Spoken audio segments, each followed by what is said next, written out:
What is up, everyone? Hang on one second. You don't have the lights on. There we go. Can you tell the lights? Yes.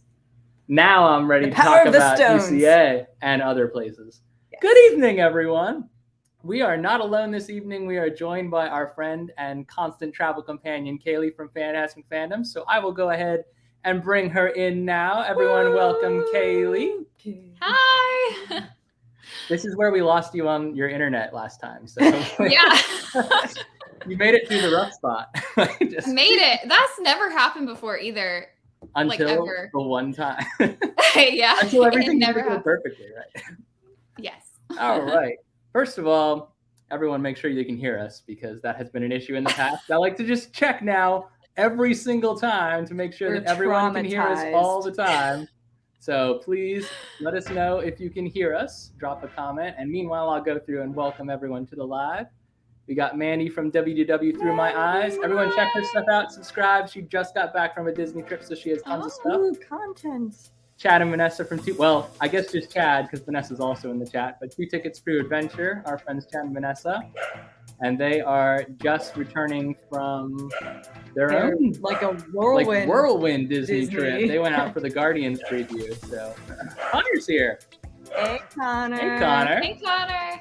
I didn't expect you to show up, honestly. He's a busy guy. He's a busy guy.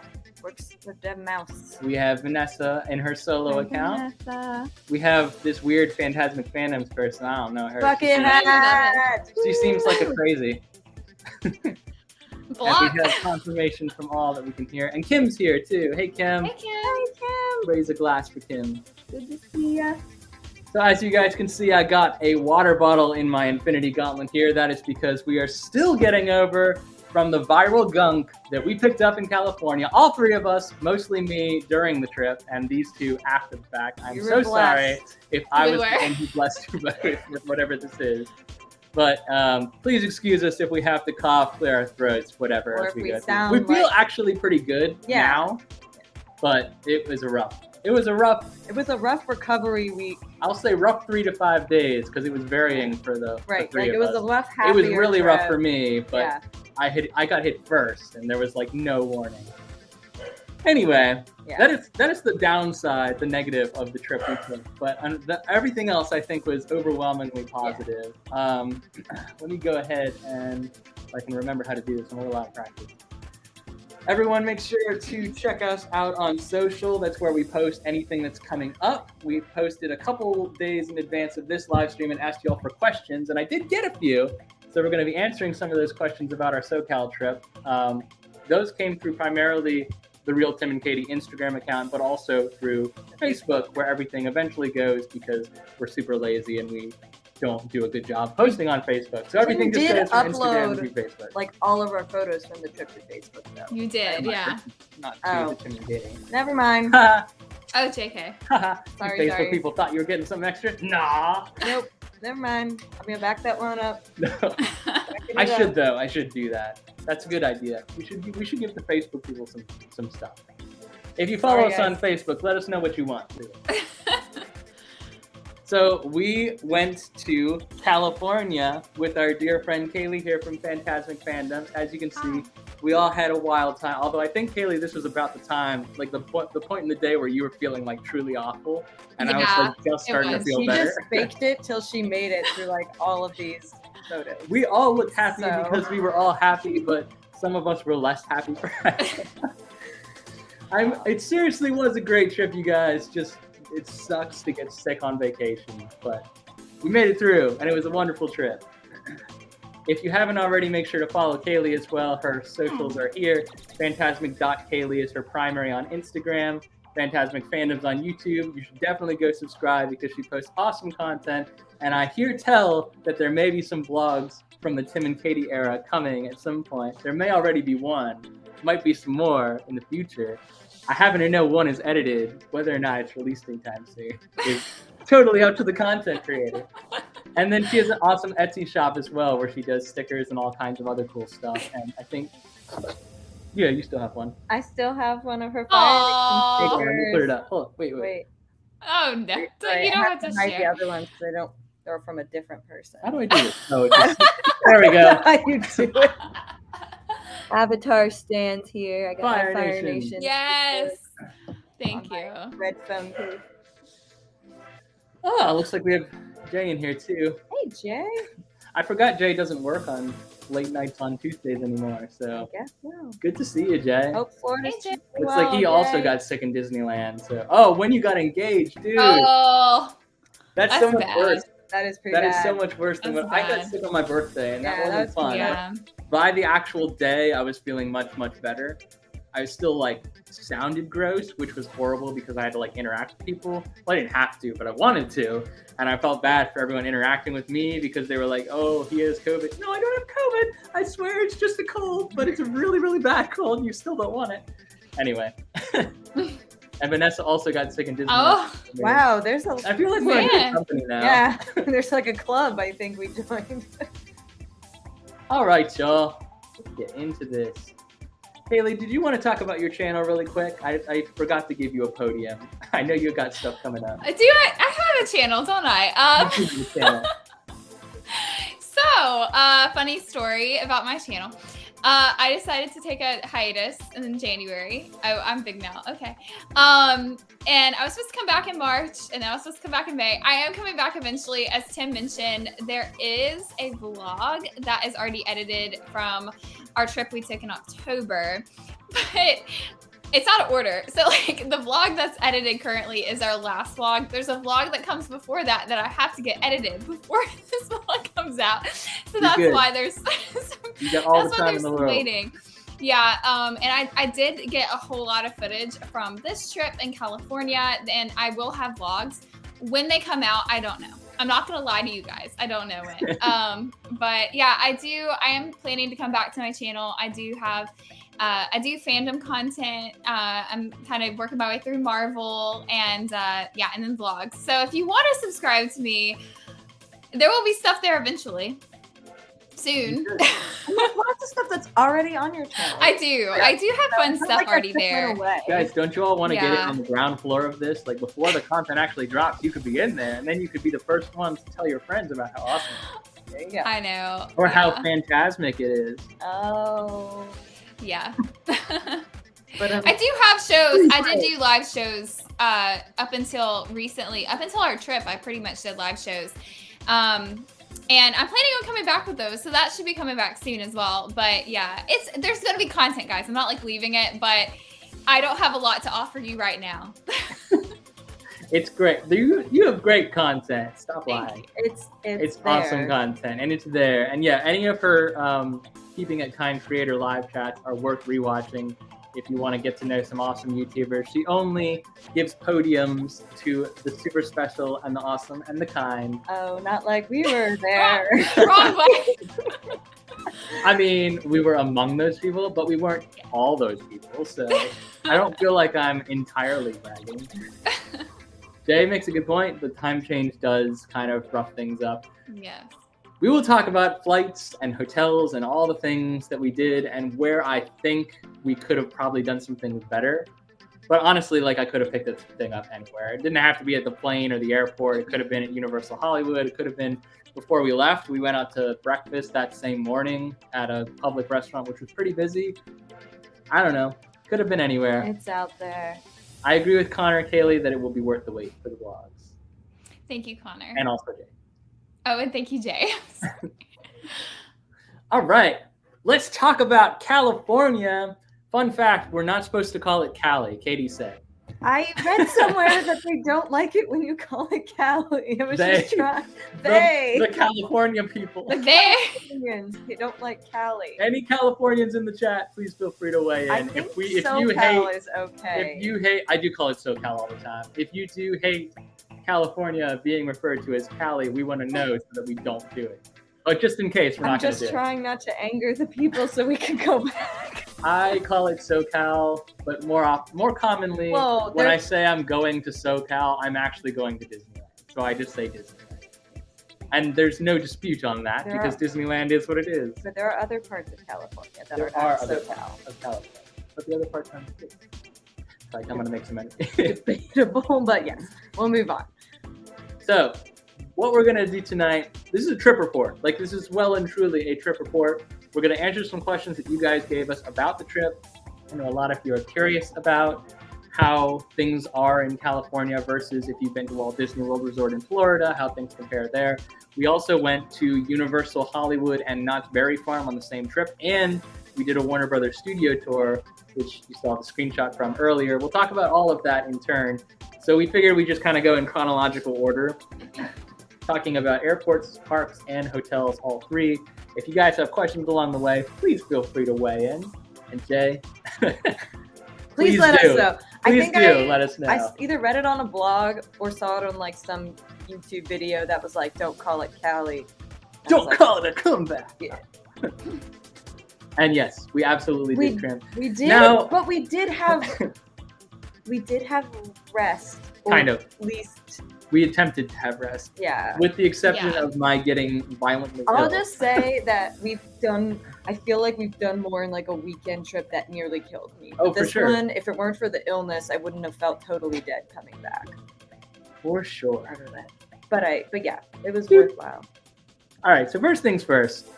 There are several different airports in the Disneyland vicinity. This LAX, which is Los Angeles International Airport, is not the closest one, but we decided to fly into this one for two reasons. One, it is one of the larger international airports in the country, let alone the region, and it's much easier to get a direct flight from Baltimore, where we originated, to LAX. Now, Kaylee does not originate from Baltimore, so to make this easier on her, even though it sounds more complicated, she flew up to us in Baltimore, spent a night with us over there, and then we did breakfast in the morning and jumped straight on a plane at BWI to fly to LAX.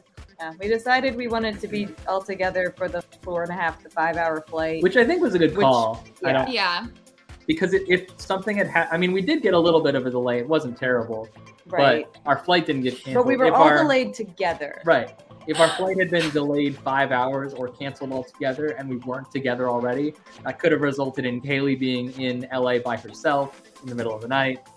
Wouldn't have been a good look. So I'm glad we would have had snacks. Yep, Snacks? we had snacks. We had no snacks. Yeah, this was the one thing that we've forgotten. Actually, that's not a bad pro tip. We're so used to flying like the 2 hours to Florida that we didn't bring breakfast, any snacks. and we ate a big breakfast at like 11 o'clock. Our flight was at 4 o'clock-ish, or should have been, but we got delayed about an hour and a half because we came back. Apparently, there was an entire marching band that came back with us, and all of them had like their big brass instruments. They had like bowl brass instruments on the plane. This has never happened before. I doubt it will ever happen again. But when we were sitting at the gate, we had people like Southwest personnel wandering around being like, "Okay, guys, here's the deal.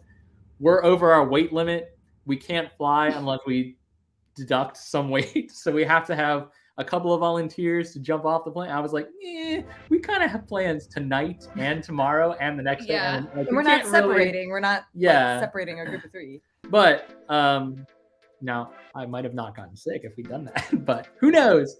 The thing of it was, because the marching band came back, all of them checked bags that were at or very near the weight limit, some of them probably over. The weight limit, if you don't know, on bags with Southwest is 50 pounds. If you're over 50 pounds, they can still take the bag, but they charge you an extra $75. Well, so it's a big deterrent. Were putting tubas and not tambourines. What are they called? Tambourines. They were literally like instruments on the plane. Like they had some on the baggage. plane. It was too heavy. Yeah. Apparently, enough two human adults made the difference for Three. They called again for a third one. And I'm telling Katie, I'm like, okay, like this made me a little nervous when they come over the intercom and they're like, "Yeah, guys, we are over our weight limit. Like, some of you guys gotta go." And I'm like, we don't know how much these people weigh. We don't know how much their what if bags this person's weigh. like 90 pounds? Like, are they gonna make the difference? Like, is that enough? It was a little strange. Yeah, it was kind of unsettling. That's literally what happened, is that like if you have 3 passengers that have overweight bags that choose to pay the $75, big deal, right? It's not going to set you off. But if you have an entire marching band with 60 tubas, there weren't that many, but I'm just, for the sake of hyperbole, 60 tubas that are all over the weight limit, then you get on the plane and it's like every seat is sold out, yes, and you have the capacity to take all these people, but maybe not all these people and their big brass instruments with them. So that's Yeah. why we were delayed a couple hours. And then the pilot felt compelled to rush us out. I mean, we were at like a My rolling God. takeoff. Like we went from the gate to the runway to takeoff. No We stops. were going like this. I swear, like our incline in the air. Like Kaylee and I were like, I feel this a little dip. Like we felt the G's going up. I thought I was gonna pass out, guys. I literally felt my Like, this is brain. like I-305 coming down. That was mission space level. Yeah. speed. I mean, was I've been crazy. on planes before. This is not my first rodeo, and I literally felt like my brain was shaking, and I thought I was about to pass out. And So did Katie. thank God they felt it too, because I was scared. I was like, something's wrong I with was my like, head I right had that now. like pressure feeling. I was like, I can't lift my head up. He was like, I'm gonna make up that time. And he did. He We did. got there yeah. 12. Well, we didn't get there earlier Early, but than we our got there target 12 time. minutes. But we got 12 minutes Yeah. back. back. That was, and we were That we against the promptly wind. lost. Let me be waiting clear. for our When you're baggage. going with the wind, you can make up an hour. When you're going against the wind, you'll be lucky to get in 15 minutes late. We got in 12 minutes early because of that mad pilot. Yeah. So Anyway. props to him. All in all, I would say our flight went really well. I would agree with Vanessa here. Don't forget to pack snacks. Thank you, Kaylee, for saving the day. If you've seen our travel vlog, which we put out last Thursday, we ate at 11. We didn't pack any snacks because we were like, they're going to give us little chips or whatever, little salty sodium snacks. And then we're going to probably land and we'll go get In-N-Out Burger.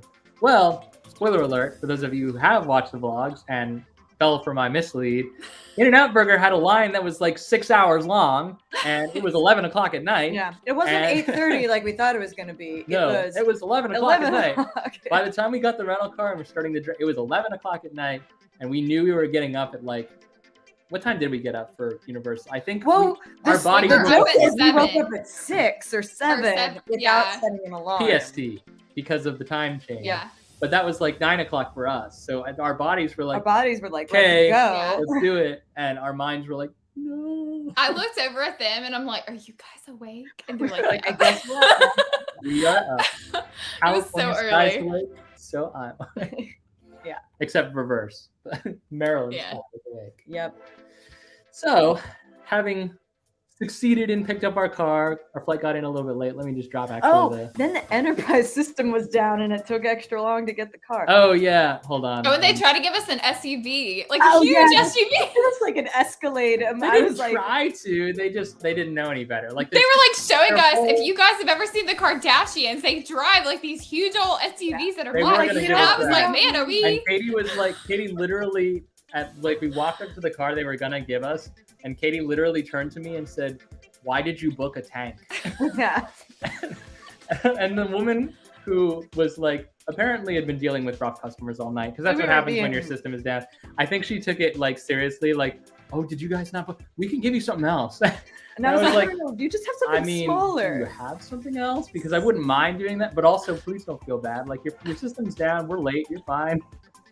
So we did wind up getting a rental car, but because the Enterprise system was down, they had to do everything by paper, which means our credit card wasn't charged until the end of the trip rather than the beginning, which actually worked out better because a lot of the things, the extras that we had asked for, that we were prepared to pay for, didn't wind up going on our tab.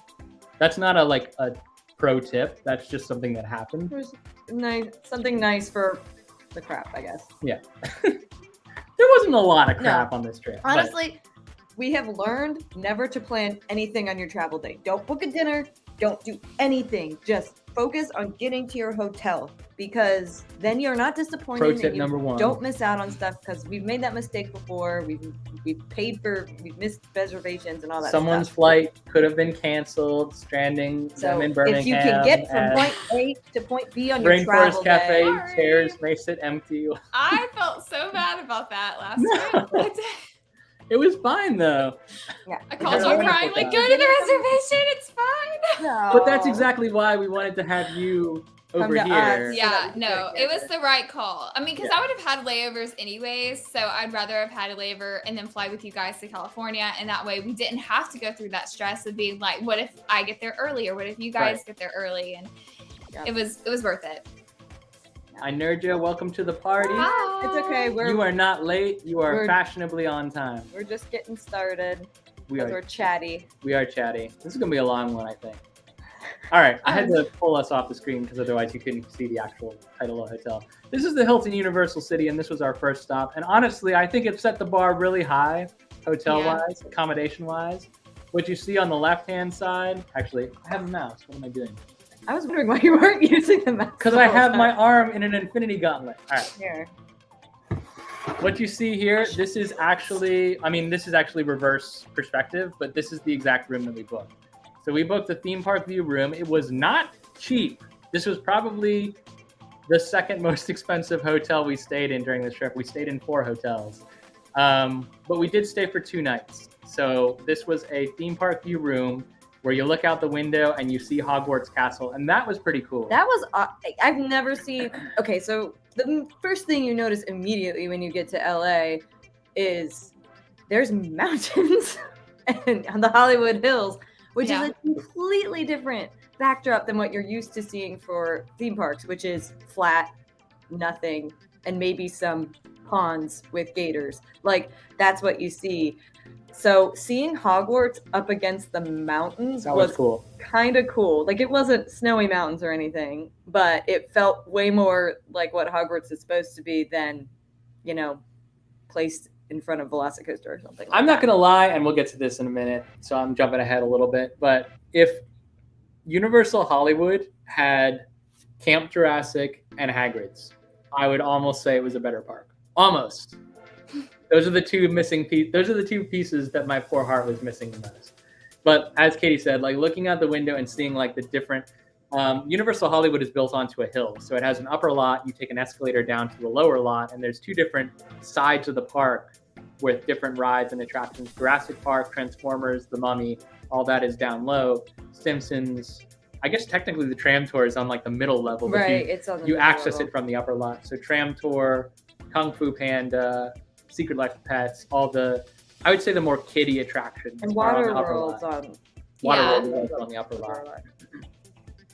So yeah, you could see all of that from our window. When what we saw when we came in that night was actually their City Walk all lit up, which was pretty cool. Which their City Walk was all, I honestly think the City Walk there might be more impressive than Orlando's City Walk. I think so. We didn't think it was going to be. It looked like it was going to be so small, like one little strip. But it kept going. It kept going. Yeah. It is one little strip. It's not a horseshoe like Universal Orlando.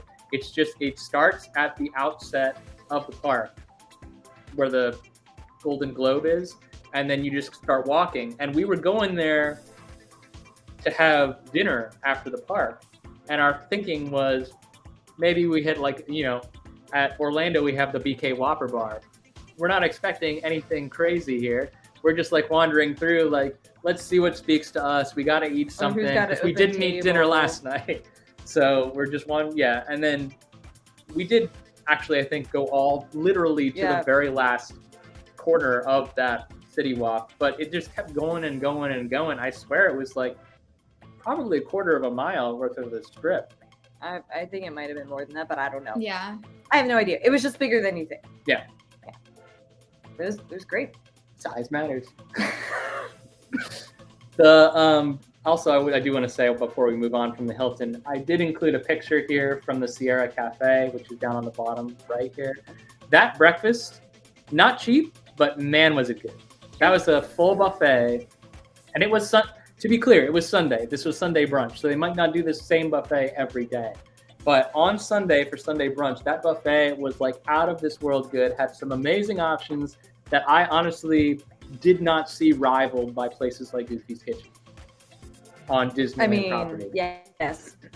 I thought it was a good breakfast. It's certainly better than some Hilton breakfasts I've seen before. And it had a price tag on it. It was like $26 a person or something like you wish that. it was $26 a person. It was Maybe $42 a person. Oh, wow. I was mistaken.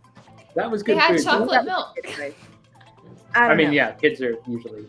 That was not cheap. That was like a Disney cost breakfast, but it was also Disney level breakfast, and in some ways better than a Disney breakfast.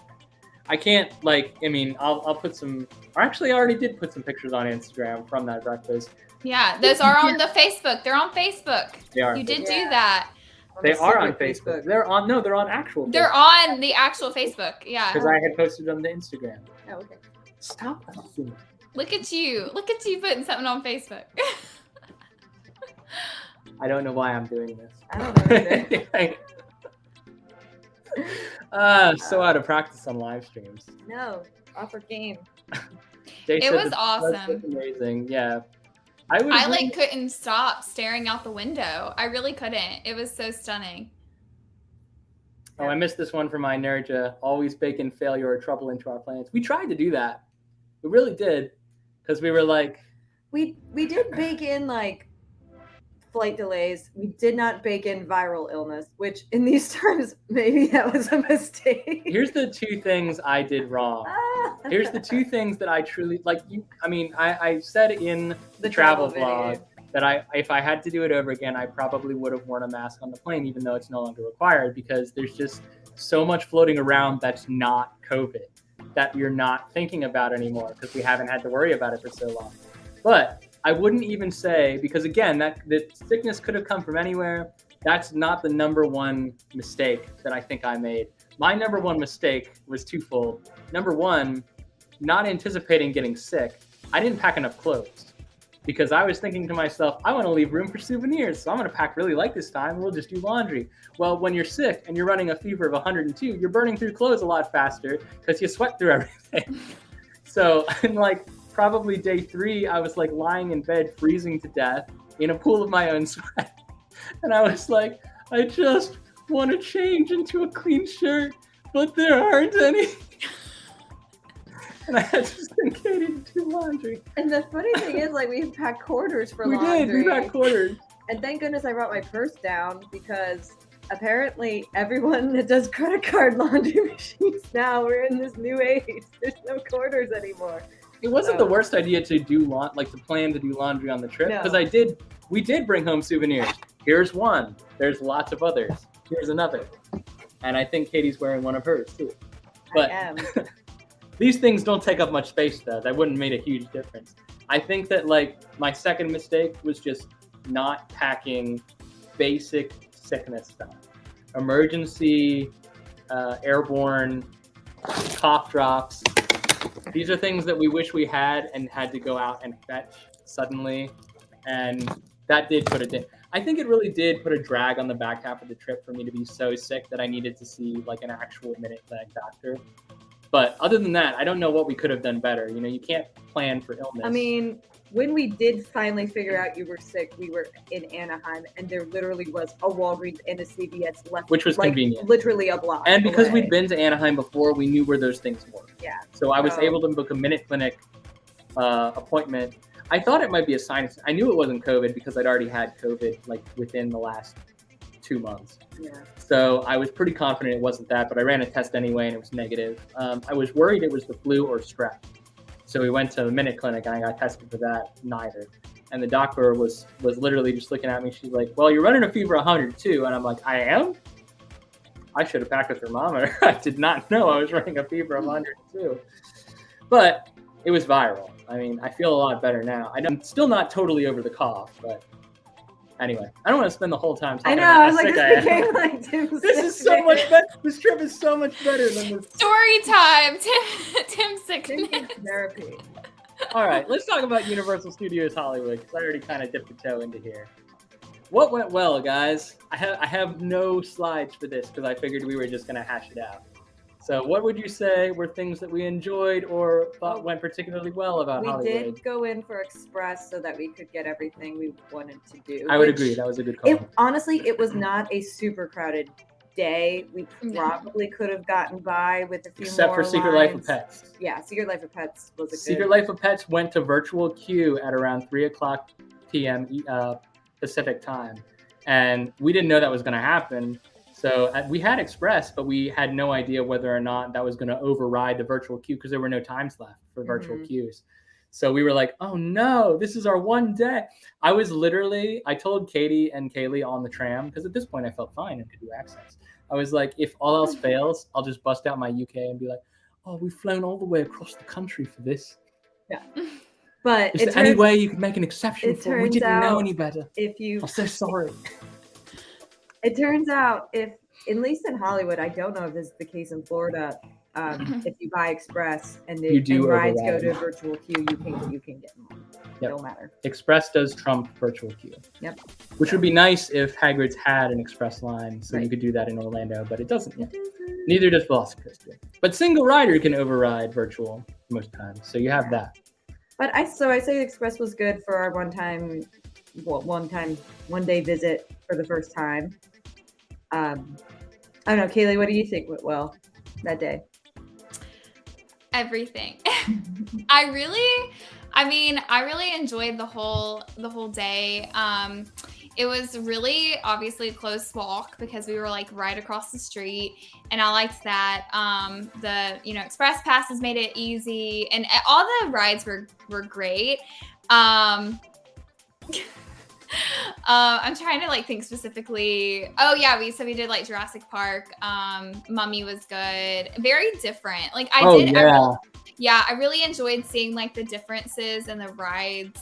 I thought the Mummy was gonna mess you up a little bit actually, because it was too different. I think I was very slightly nauseous. Oh, guys, I forgot. Okay, I guess the biggest moment of that day was me getting on what is it called? The castle? Harry Potter and the Forbidden Journey. Okay, that's what I thought, but I doubted myself. Yeah, Forbidden Journey. So, Forbidden Journey in Orlando. It was 2015, and it messed me up. We talked about this on their live show where we talked about motion sickness, and they were like, it's okay, like you don't have to do it. I was like, no, Mama didn't raise no wimp. I'm gonna do it, and I went on there, and it wasn't near as bad. I feel like that one didn't even mess me up as bad as what's to come in the other parks. There is more. There is more. Yeah. No, but that one, dark. that was probably my biggest accomplishment, and like my biggest moment in that day was riding that again, because I've been saying for years I wanted to ride it again, and actually see what happened, because I didn't see anything the first time. And you were so proud. Yeah, I was excited, and I'm smiling in the picture, I'm pretty sure. So that was great. Yeah. Even though when you got off it, you were like, never again. I did it. I did say that. Yeah. There was a few rides, that one, Space Mountain, there was a few rides. I was like, it was great, did it, never again. Yeah. Never gonna do it again. But you did it. Ride a coaster, never gonna do it again. Yep, I did. At least you remember that there's a Whomping Willow in it now. I do. Yeah. I didn't know any of it. Because there was a part, and I feel like it was slightly different maybe and in Hollywood, but the part where like Harry's on the broom and he like goes across the screen, that's all I remember of Orlando. And then I was out, and I remember there were spiders only because they like threw stuff at me and I could hear them, and that was it. And so they were like, oh, there's a Whomping Willow scene, and I was like, what? I don't even know, I never saw it. I just got sick. So I'm happy I'm not happy that it's more than just me, but like it apparently does hit a lot of people. That and The Simpsons, we didn't try, which we didn't do, No. because we knew. But That Simpsons is a one and done for me. Simpsons, yeah. I checked Unless the they box. change it drastically, I'll do it if they change something big. I'll do it again. But it's a trigger for sure. And I will say, Universal Hollywood, there's a lot of clones at work, and this is something that, if all goes well, our Universal Hollywood vlog will be out on Thursday. I'm in like the final, literally 7 seconds of editing now, but I have to go back through and do like a gloss and add effects and all that.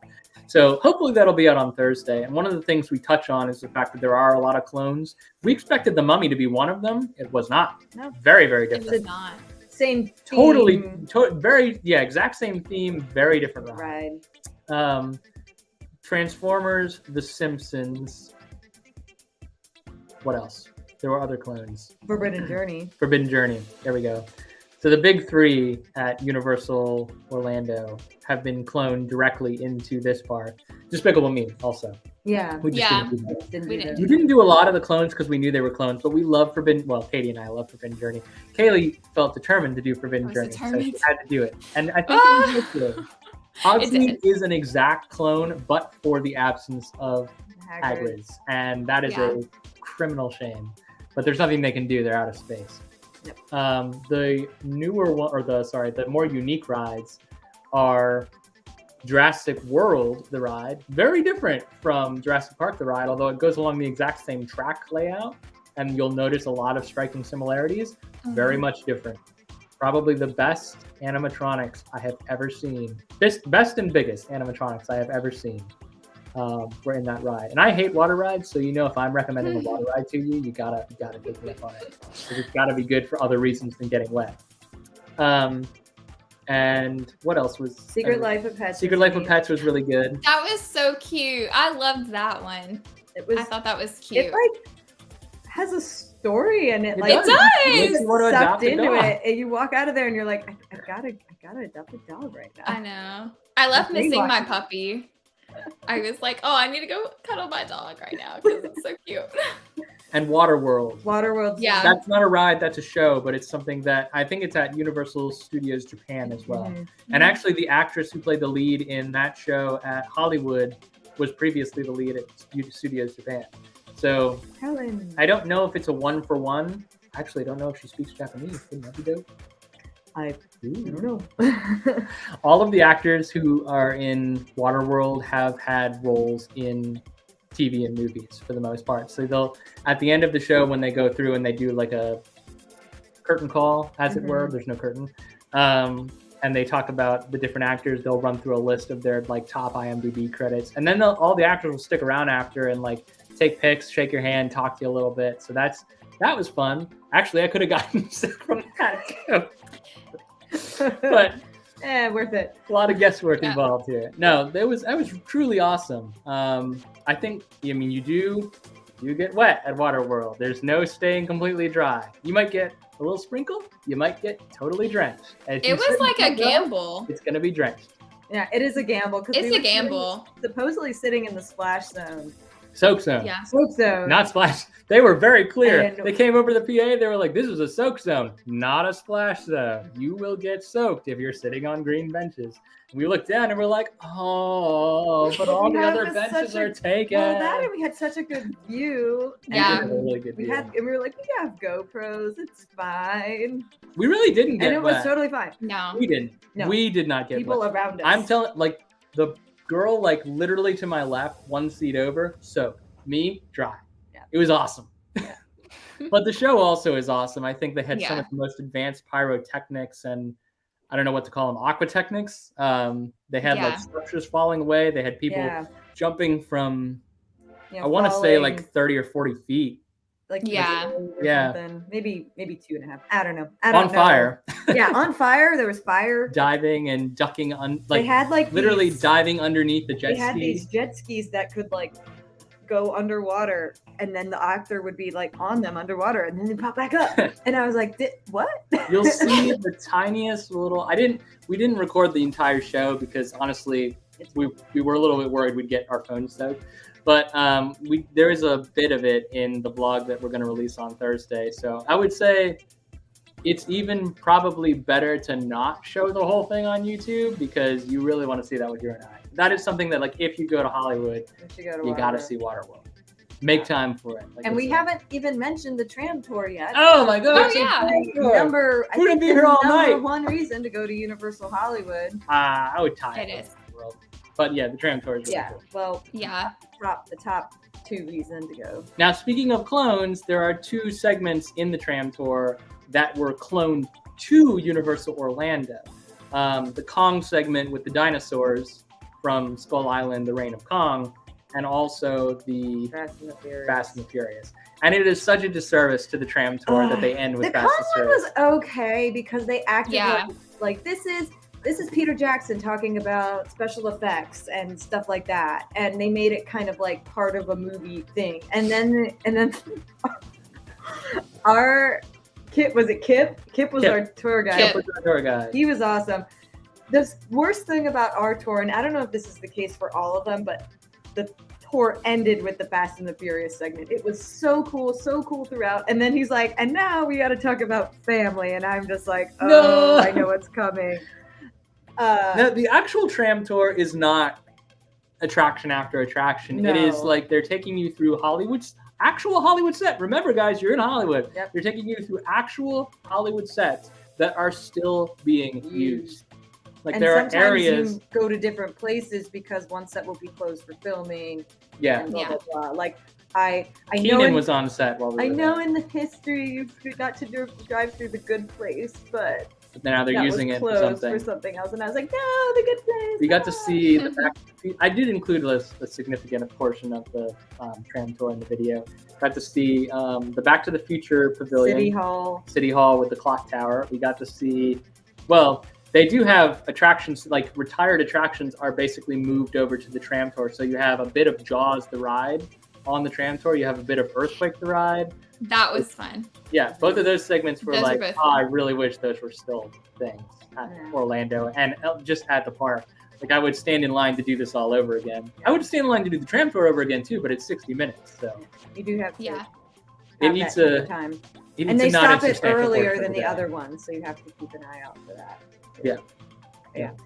We probably should try to move on, I Move feel along. like, or see if there's any questions about Universal, because we have like I other think we answered the places. questions about it. Looks like we've answered all the questions, but Okay.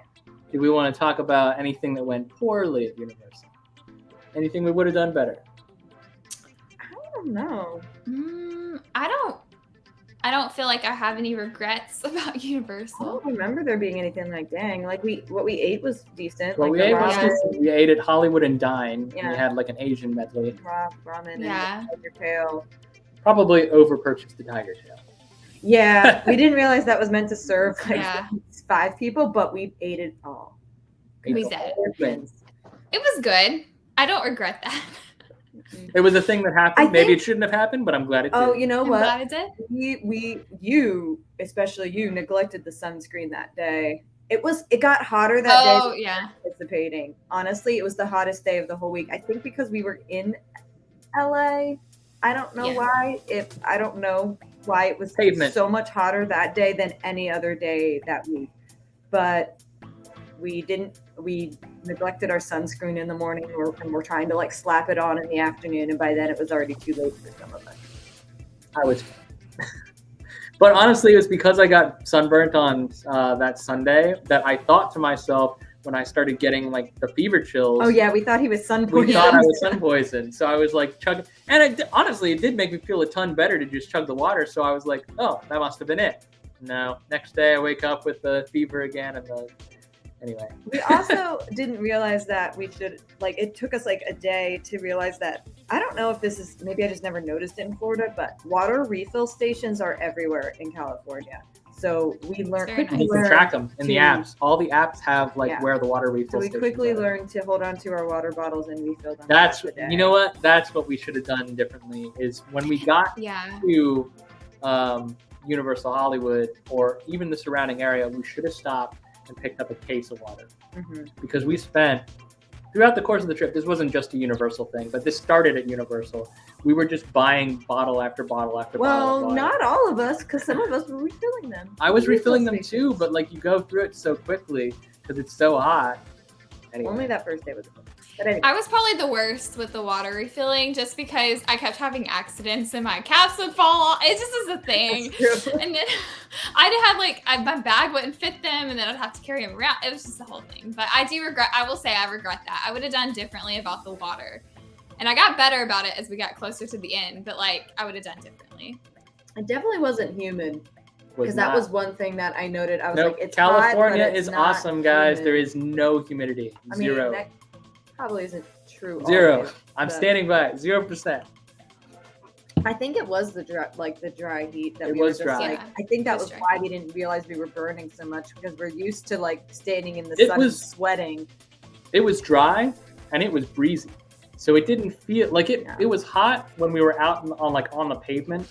But anytime we stepped like halfway into the shade, we were like, it is so nice. And so we got distracted by that. Around, I guess 9 or 10 o'clock when we first hit the park, it was like the perfect temperature. Mhm. And I remember saying, this is why I always think about moving to California. You Oh. can't because it's too expensive. One other thing that we learned on the first day that we didn't. I don't think we made this mistake again. When the sun goes down, it's cold. And in their restaurants, they are piping the AC in there. J beats to it. So cold. So Kaylee, we were all like, we We ended didn't up bring eating enough at like warm clothes. Margaritaville or something at City Walk that night. And we inside the restaurant, by the time we left, we were all like, I'm freezing. And then we had to walk a little bit to get back to our hotel, and we were all freezing cold. The That Hilton first where time we, was bad. the go Hilton ahead. where we stayed was only 5 minutes away. Yeah. By foot. Like we had to literally But it like wasn't- leave the parking lot, walk around a quick ramp, and then go across the bridge. It wasn't and we were 5 minutes from the very end of City Walk. there. It was though. no, because City Walk takes about 10 minutes to walk, so it's So it was 15 like minutes in the 15 cold. minutes back. But But yeah, that was it. But as far as things going poorly, that was an awesome day. There was nothing that I feel like me and Jay are soul brothers. ruined that day. You guys need to huddle up together at night. Jay, come keep me warm in California. All right, we did get a question from Jay about Disneyland too, but I'm gonna hold it. Jay, I'm gonna make you wait because we gotta move to Disneyland so that we can answer it properly. Well, first we're moving to. It's true. We got one more stop. Don't forget about Knott. we wouldn't forget about Knott. Come on. Forget about that. Sleep on So Knott. this picture is misleading because the day we went to Knott, the park closed at 6 p.m. Yeah, you did not see that. Yes. That was also something that so just to move straight into what went poorly, what we could have planned better was not going on a Monday when apparently they had short hours to begin with, but also it was like off season. So they weren't even offering fast lane. We had to wait in every single line. And we would have purchased it's fast lane at Cedar Fair Park, which Knott's is. We had planned and budgeted to purchase fast lane tickets so we could get to more things. We didn't get to everything. In fact, Nope. I We know barely scratched the surface at Knott's, I would say. this is going to super disappoint all of our coaster enthusiasts in the audience. We did one roller coaster. Now, to be fair, 2 of the best ones were closed Yes. because of not for maintenance or anything, just because they didn't want to operate them during the off season when they had fewer staff It members. was literally open 10 to 6. Ghost It was an Rider 8-hour day. and Accelerator were both down, and those were probably the 2 that we were most looking forward to, aside from Pony Express, which is the one that we did. But yeah, we did not get a full day at Knott's. I would say we got 8 hours, but we could have gotten 12 hours if we planned it a little better. We just didn't know. And it's hard to predict that sort of thing unless you know kind of like the lay of the land and when they're busy and when they're not and what they're going to do to respond to not being busy. And they literally ended like their Boysenberry Festival the day before. So they had just been going hard for the Boysenberry Festival. And then the next day we showed up. So Yeah, I think one of our questions at the end from social is regarding whether or not we ate the world famous fried chicken. Did not, but we did eat boysenberry everything. well, 'Cause we- we didn't eat boysenberry everything. Everything. I wanted to eat boysenberry everything, but we didn't even have time to eat everything. We had The punch was We good. had chicken tenders, but I don't know if they were the world famous. They were not world famous. I don't know They where were you get not. world famous chicken. They were just average, okay.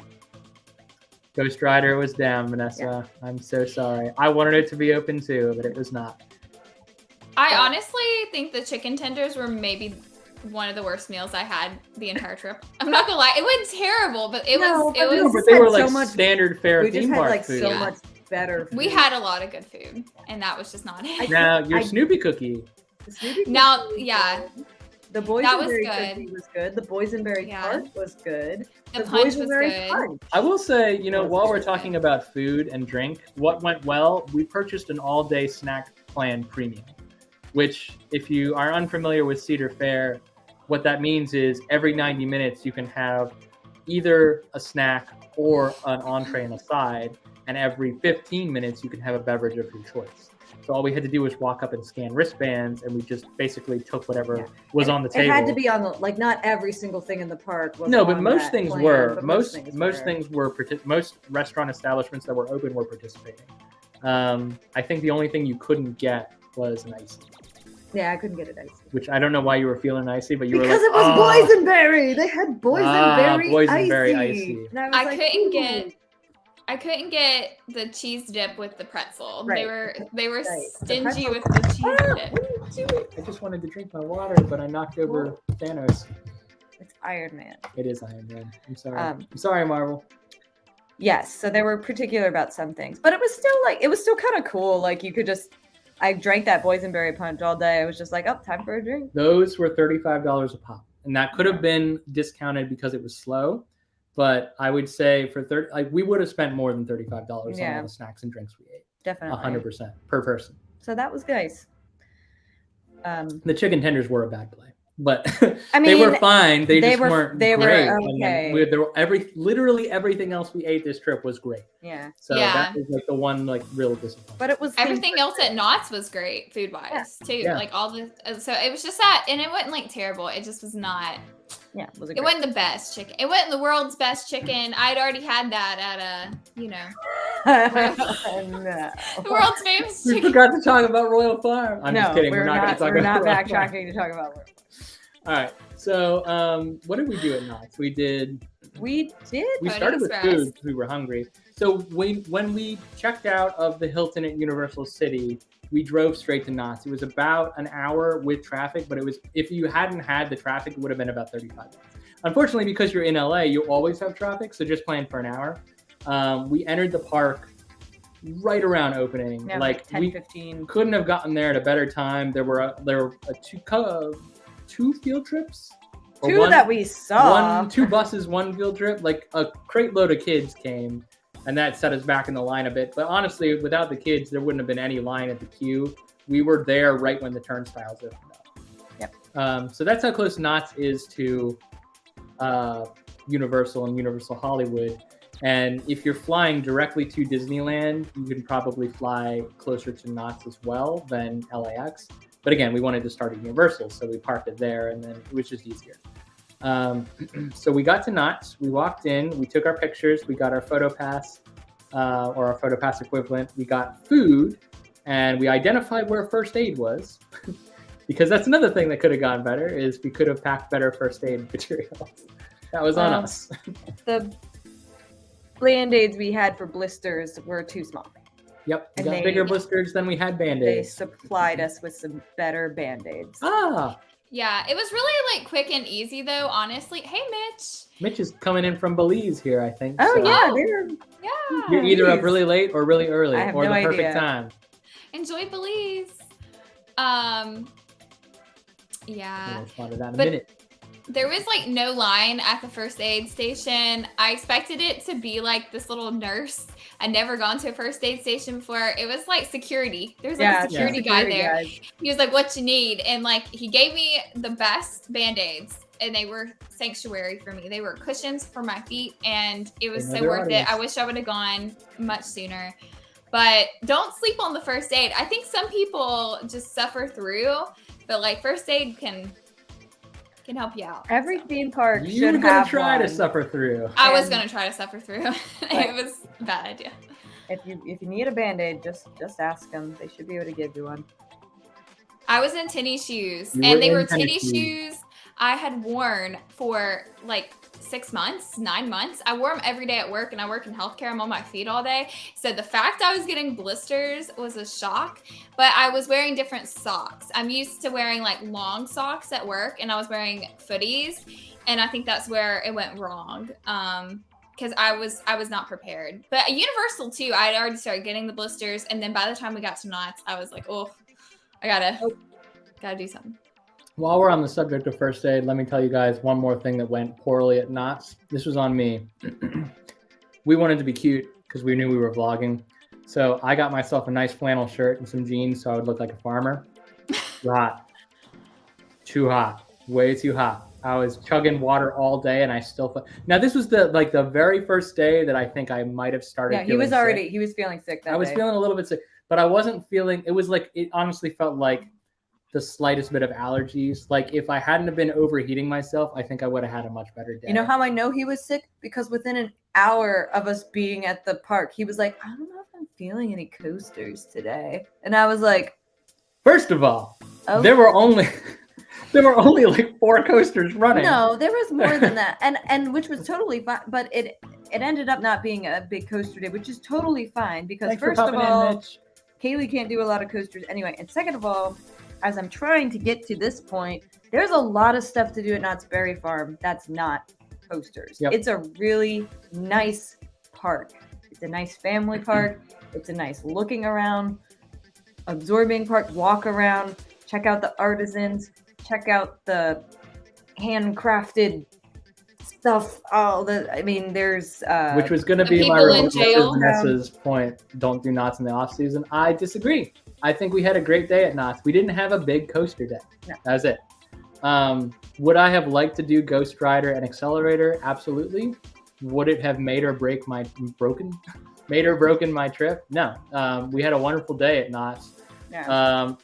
So we did, I think in terms of rides, we did The Pony Express. Pony Express was our first ride, and that was awesome. That was like honestly, you're Little- sitting on horses instead of bikes, but it's basically a really tiny short Hagrid's. Yeah, little family Um, coaster. And it was a little easier on Kaylee's stomach than actual Hagrid's too, so that was nice. You get a nice view of the river rapids, which we did not go on because I'm not insane. And you can go on Pony Express and dive down and race alongside the rapids, which was pretty cool. Then The rapids was intense. Then you have did we go straight to the dark ride after that? I think We did dark ride. Yeah, I we think did did Knott's dark ride. Berry Knott's Farm. Berry Tales. Knott's Berry Tales. Yep. The dark ride, which was brand new. That's their newest attraction. That was awesome. Super cute. It was Little, cute. little tip for vloggers like ourselves. They do not care if you take a camera on that ride. So I had my literally like pulling the However- thing down. I was like this. But it is like Buzz Lightyear's Astro Blasters in that like Your you can't, trigger you is can't do a good Your trigger's game. a little like pop gun thing, so it's kind of hard to Yeah. film and pop. It's Done cute at the same- though. But it is super It's cute. fun. We did see Sad Eye Joe in jail. We had a Wait, was that great the one? interaction with Sad Eye Joe and Dale, actually. Was that the real, one not that real we guy. walked Yeah. by and then we went back? Oh, he said like see you later or something. Yeah, I and then popped we in came because back. I thought he was on like an automatic thing where he just said whatever he said, and I was like, oh, he's in jail. And then I was like, all right, we're gonna check out something else, and he's like, bye bye. And then I went and checked out the outhouse with Kaylee, and then we came back. He's like, oh, you're back, and I was like, oh my god, it's real. So yeah, that was some really fun That shocked stuff. you a little bit. That Yeah. was fun though. It was really fun actually. Yeah.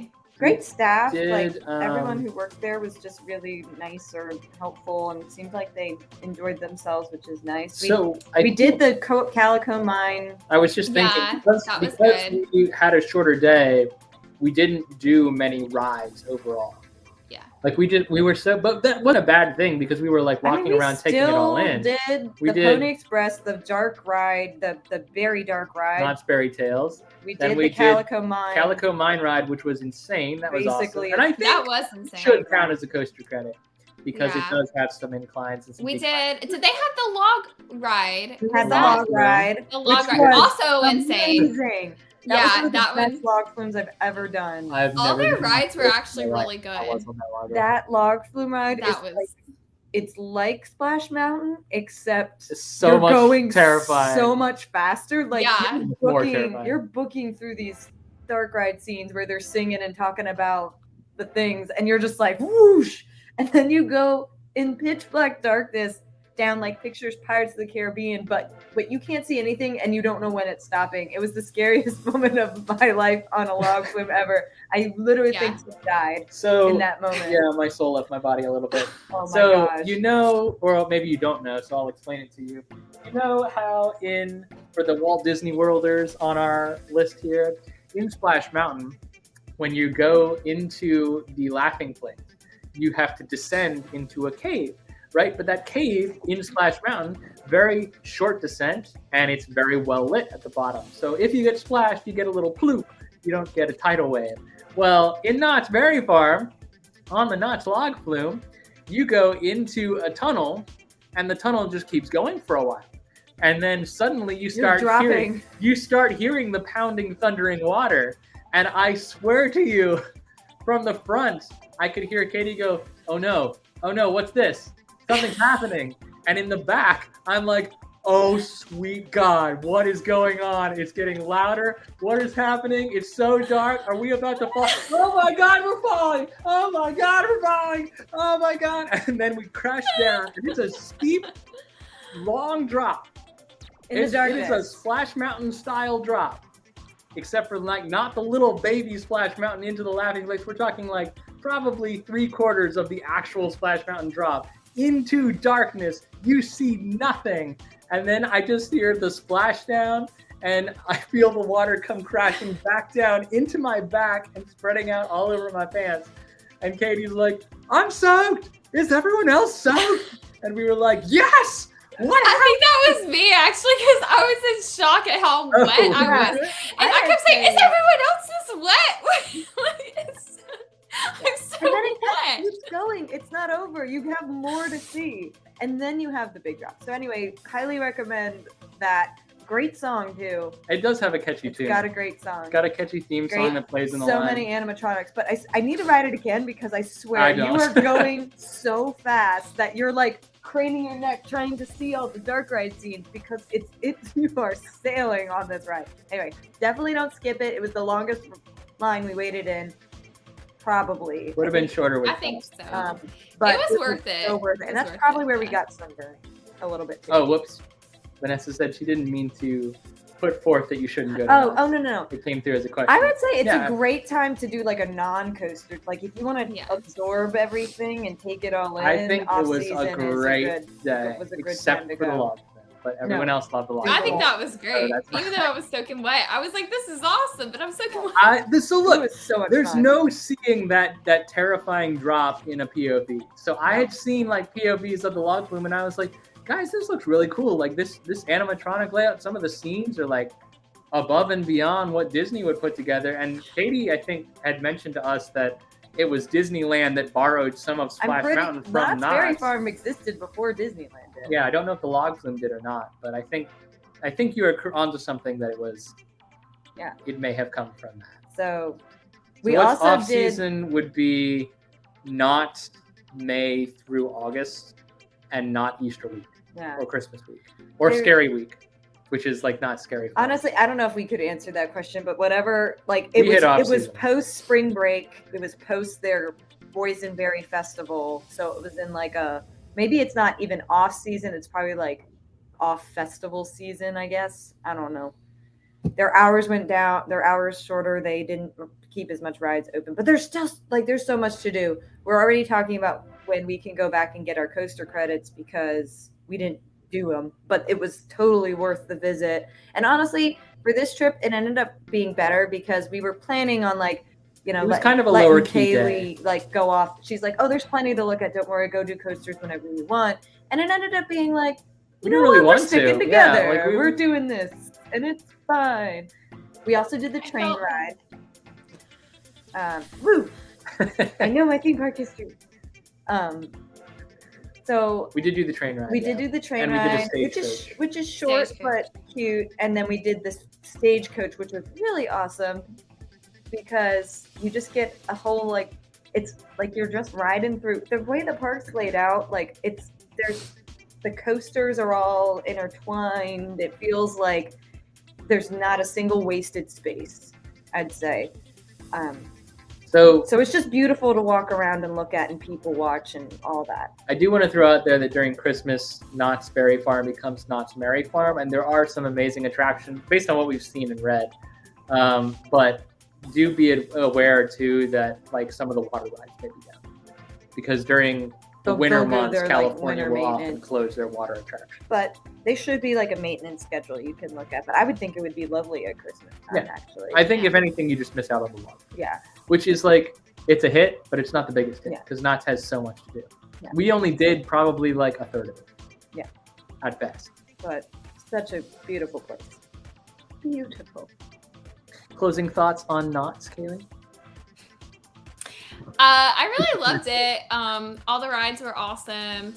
And I didn't feel I was totally ready to like chill and let you guys do other rides, but you know, it really had so much, and I feel like we weren't like just doing nothing the whole time, and we were pretty actively doing stuff the entire time, and I really enjoyed it. Had some of my favorite rides of the entire trip, honestly. Yay. We also like it. We did too.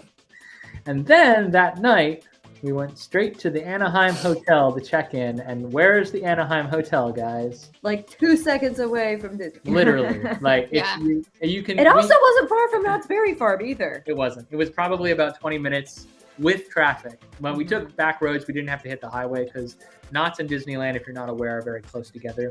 If you're in Disneyland for a Disneyland trip, you can Uber or Lyft to Knott's, and it's a pretty inexpensive ride relative to anything in California. Inexpensive being like more expensive than it would be in like middle of nowhere Maryland, but definitely less expensive than Anaheim to LAX. So the Anaheim Hotel was literally right across the street from Disneyland. We had a theme park view room. Kaylee, I don't know if you vlogged any of that space. I know we didn't because we were trying to emphasize actual Disney parks. I do not know what I have footage-wise. I filmed. I do know I have some. I do know I did an intro out on the balcony for one of the vlogs. Because we had a balcony, and like kind of like if you look over, like if this is the actual balcony, if you like stick your head out and look, you could see the Guardians of the Galaxy ride. And then if you were like coming like where our door was to go into the hotel room, like if you were right in front of that door, you could see, I call it Mickey's Wheel of Death, but the Pixar pal around. Yeah, the Pixar pal arounds. That was Mickey's Wheel of Death. It was yeah, so you definitely could see some really nice things. And I don't know if I got the wheel in the vlog, but I know I tried to get the Guardians of the Galaxy one in the vlog. So we'll see. I don't honestly know what all I have footage wise because I haven't got around to editing it, but maybe in a few months you guys will find out. Only reason I ask is because I know we didn't vlog it, and so I wanted to the Anaheim Hotel is I would say it's probably like half renovated, and I think we had the misfortune of getting a not quite as new room in exchange for a theme park view room, but it wasn't a bad stay at all. Like it wasn't, it's not like an Ocean City murder hotel. It was a really classy place that had really modern art. It had laundry facilities. It had a hot tub. It had a pool, both of which were occupied 100% of the time. Yeah. But the pool is not heated. The pool is not heated. No. That is one thing. It was not warm. They had a gym. It is a very cost-effective. Yeah, that's true. It did have a tiny gym by the laundry. And pizza. It had like it has a nice pizza restaurant. It has it does. Yeah. Now I'm sorry I jumped. But I do know I got some footage of the I think it's called the Pizza Press. Because we ate there one night. So I got some footage of that, I know. And I got some footage, strangely, of like the gym and of the grounds. I did get some footage of that. But I don't know how much we'll I hope to get some of it into the vlog. But it was cool. I don't think I have a lot of the actual room itself. But I would say the room itself is not that impressive. And it was when we moved from the Universal City to the Anaheim Hotel, 3 people in one room became much tighter. Yeah. It was a smaller a little bit smaller, and our big suitcases took up more space, and our bathroom was smaller and everything. So it was a little bit of an adjustment. I did feel kind of bad, but the key thing about staying at the Anaheim Hotel was to conserve costs. Yes. Because as you'll see or hear or whatever we choose to tell you about, we moved from the Anaheim Hotel to the Disneyland Hotel for a couple nights later this week. We could not afford. We were trying because Katie and I are DVC Disney Vacation Club members. We were trying to get a room at the Grand Californian, which is the only place right now that they have Disney Vacation Club rooms available at the Disneyland Resort. And they sell out like that because there's like 6 of them and everyone goes for them the minute their 7-month window opens. So we had tried to get a week's worth of room or a couple days at least worth of rooms at Grand Californian so that we would all be able to have a nice, comfortable stay on property. We couldn't get that because at 5:49 a.m. or whatever it was Eastern time, all of that was gone, and it was gone quick. Like I refreshed the page and everything went from like, there's a couple openings to nothing. So we stayed at the Anaheim Hotel so that we would be able to stay at the Disneyland Hotel later that week.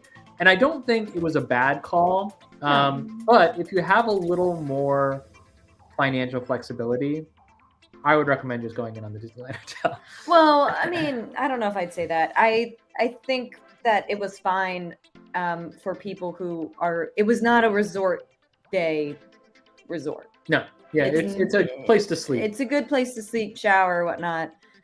They did have nice cucumber lemon water down in the lobby. The pizza 7-minute walk nice. to the Disneyland gates. It's very convenient. It was a wonderful place to stay. One, we found out Tim was sick because, like I said before, the Walgreens and CVS. That's true. He could walk himself with 102-degree fever down the street.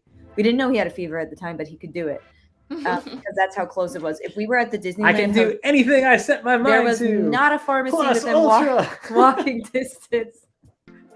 He's still a little unwell, guys. Okay. I'm always a little unwell. We weren't walking distance to anything convenient like that on the Disneyland Hotel because we're kind of in the very mini Disney bubble at that point. So it served us well. Was it cramped a little bit, but it was fine. I think we had a good time. I wouldn't stay there with people you were maybe just meeting for the first time, but we had already broken the ice with Kaylee, so. Kaylee was pretty sure that we weren't going to murder her, and we were pretty sure that she wasn't going to murder us. Yeah.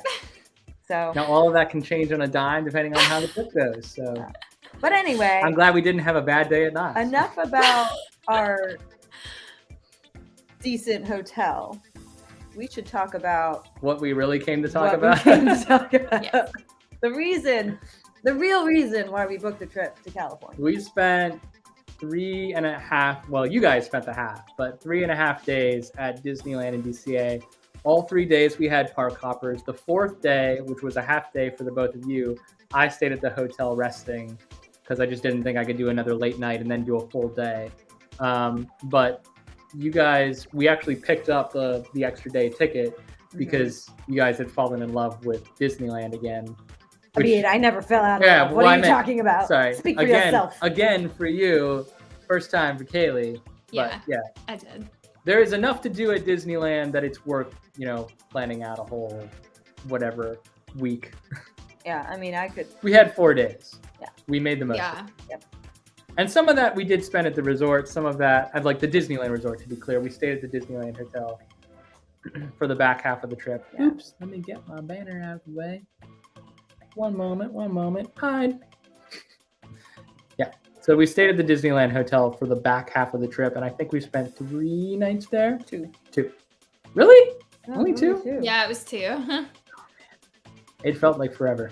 No, it did not. It felt like it was very quickly. Well, you guys went to the park for some of that. I was sitting in the hotel playing the little Tinkerbell loop on the beds. It's true. I feel like the Anaheim one felt the longest, and it was the longest. Because it was. Yeah. It literally was. It literally was. It was also the cheapest. Disneyland Hotel, I'm not going to lie, guys, it was about $500 a night. So it was a lot of money to invest in the space, but you were in a bubble. Like, you were in what you feel at Disney World. Imagine that like tenfold for the scale of the bubble, because you're literally go from like the middle of a dense urban environment in the city to like this nice safe space where there's only Disney music playing, where you can't hear a car horn at all unless it's a Radiator Springs Racers car horn, where you just go from like a fun park day and you walk 10 feet and you're home in your bed, so to speak. Yep. So yeah, that's why it felt like it was forever to me, because I was just like, I could just live in this world where everything is fine. Well, you did like spend almost a whole day like at the resort too. I did. Yep. Because we took off half a day for pool time and then went back to and the we land. went to Trader Sam's. Yes. Which is the original Trader Sam's. At the Polynesian, they have Trader Sam's Grog Grotto. And I think Jay and Sam actually just posted a video. They did. We did a video. We got a last second reservation for lunch dinner at 4:00 at Trader Sam's Enchanted Tiki Bar. And it's virtually the same experience. It's just ours is a little bit larger, probably at Disneyland. Ours.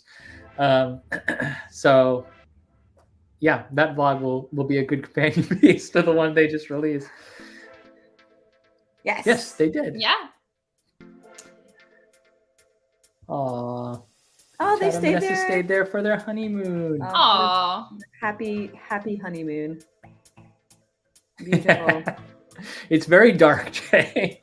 Our vlog from that space is it is a very dark experience, but it's Yeah. fun. Like Rainforest Cafe, for me, it's a beloved experience because it's like being inside a dark ride. It is. It's like being in Pirates of the Caribbean meets Jungle Cruise meets the Tiki Room. So, More Tiki Room than anything else. Yeah. So, let's talk about Disneyland, guys. What went well? everything. Kaylee. Yeah, actually, I want to hear Kaylee because Kaylee had Oh. never been before, and she had This was some. Kaylee's first she ever had trip to some- Disneyland, I'll- and she was not sick for most of it. No. It wasn't. Tell No. us about your aspirations. So before I came, I filmed a video that is a bucket list video that I haven't edited yet. I have it mostly edited, but that'll come out closer to the time I actually do the vlogs. And I had a lot of bucket list items. I did not tell Tim and Katie what the bucket list items were because I didn't want to Until we were on it. top Until of it. like we Yeah. came up. Yeah. Yeah. Yeah, if it happened, I was like, oh, this was a bucket list item, and I got to check off, I think, a majority. It was a lot, but I didn't really I went into it not really knowing what to expect. I honestly didn't think that I would like it as much as Disney World, just because I had gone to Disney World so many times and I loved it. But it was honestly I love Disney World, but I loved everything about Disneyland. I loved the rides. A lot of the rides are different. I know even some of the rides that we weren't going to go on because we didn't think they were that different, like Jungle Cruise. Me and Katie went on Jungle Cruise and we were like, this is so different to us. Maybe it's really not, but it just, the experience felt different. And getting to Avengers Campus was one of my favorite places. I got to meet my future husband, Loki, there. I'm glad That you was- clarified. There's a lot of Avengers who fit that profile. Yeah. Not for Yeah. Kaylee. No, not for me. There's only There were one future husband.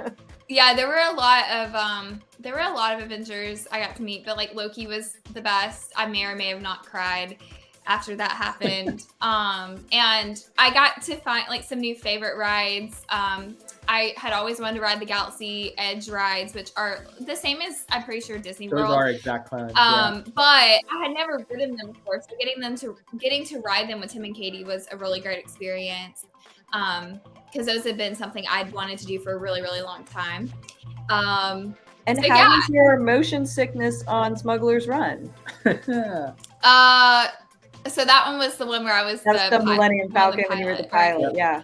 So I learned that up is down and down is up.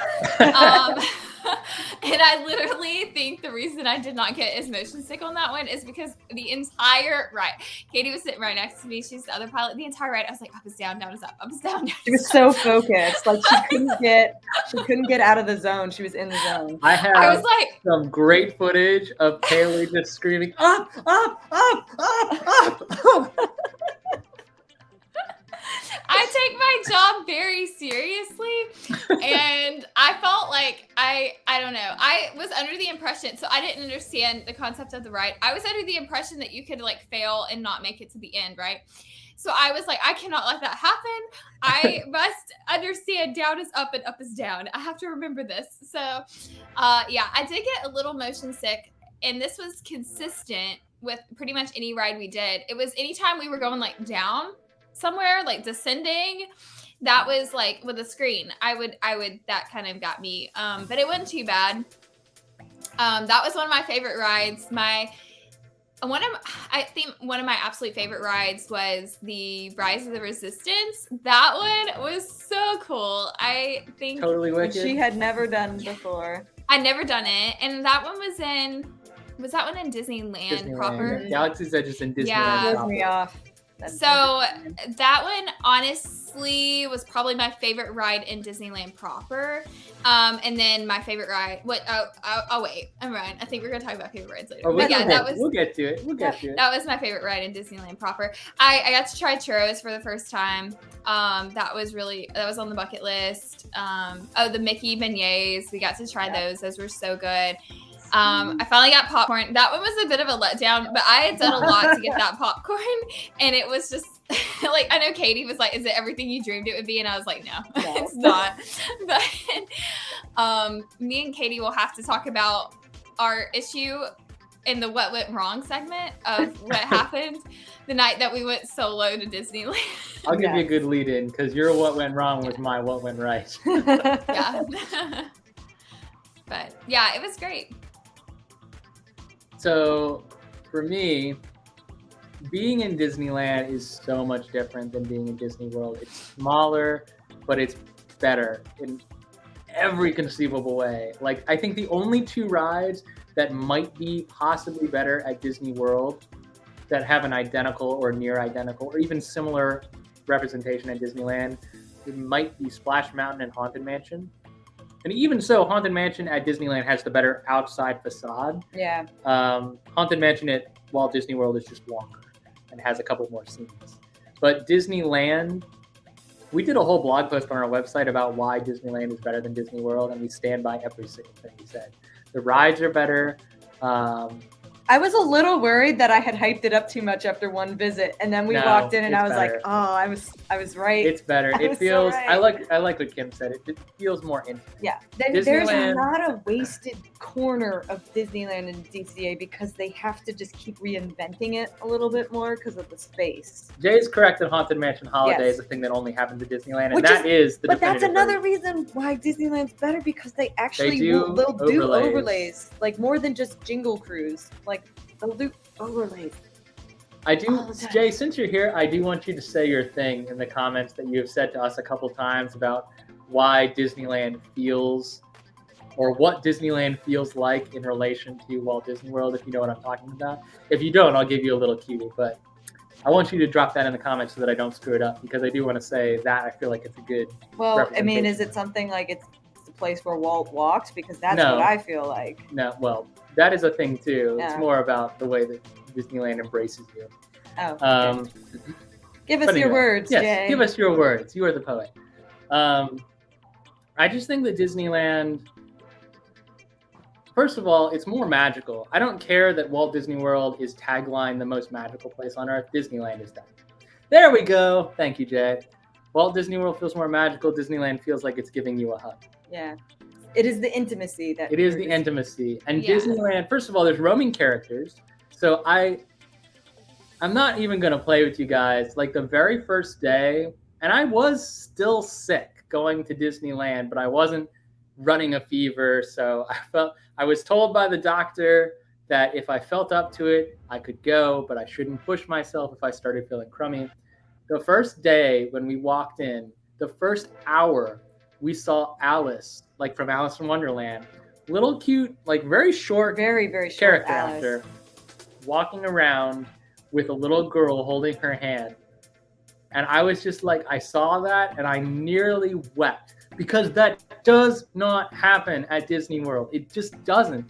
And you have like characters at Disney World that are awesome, amazing character actors. I'm not saying anything bad about any Walt Disney World cast members. They are tremendous at what they do. But at Disneyland, you literally feel like family when you walk in.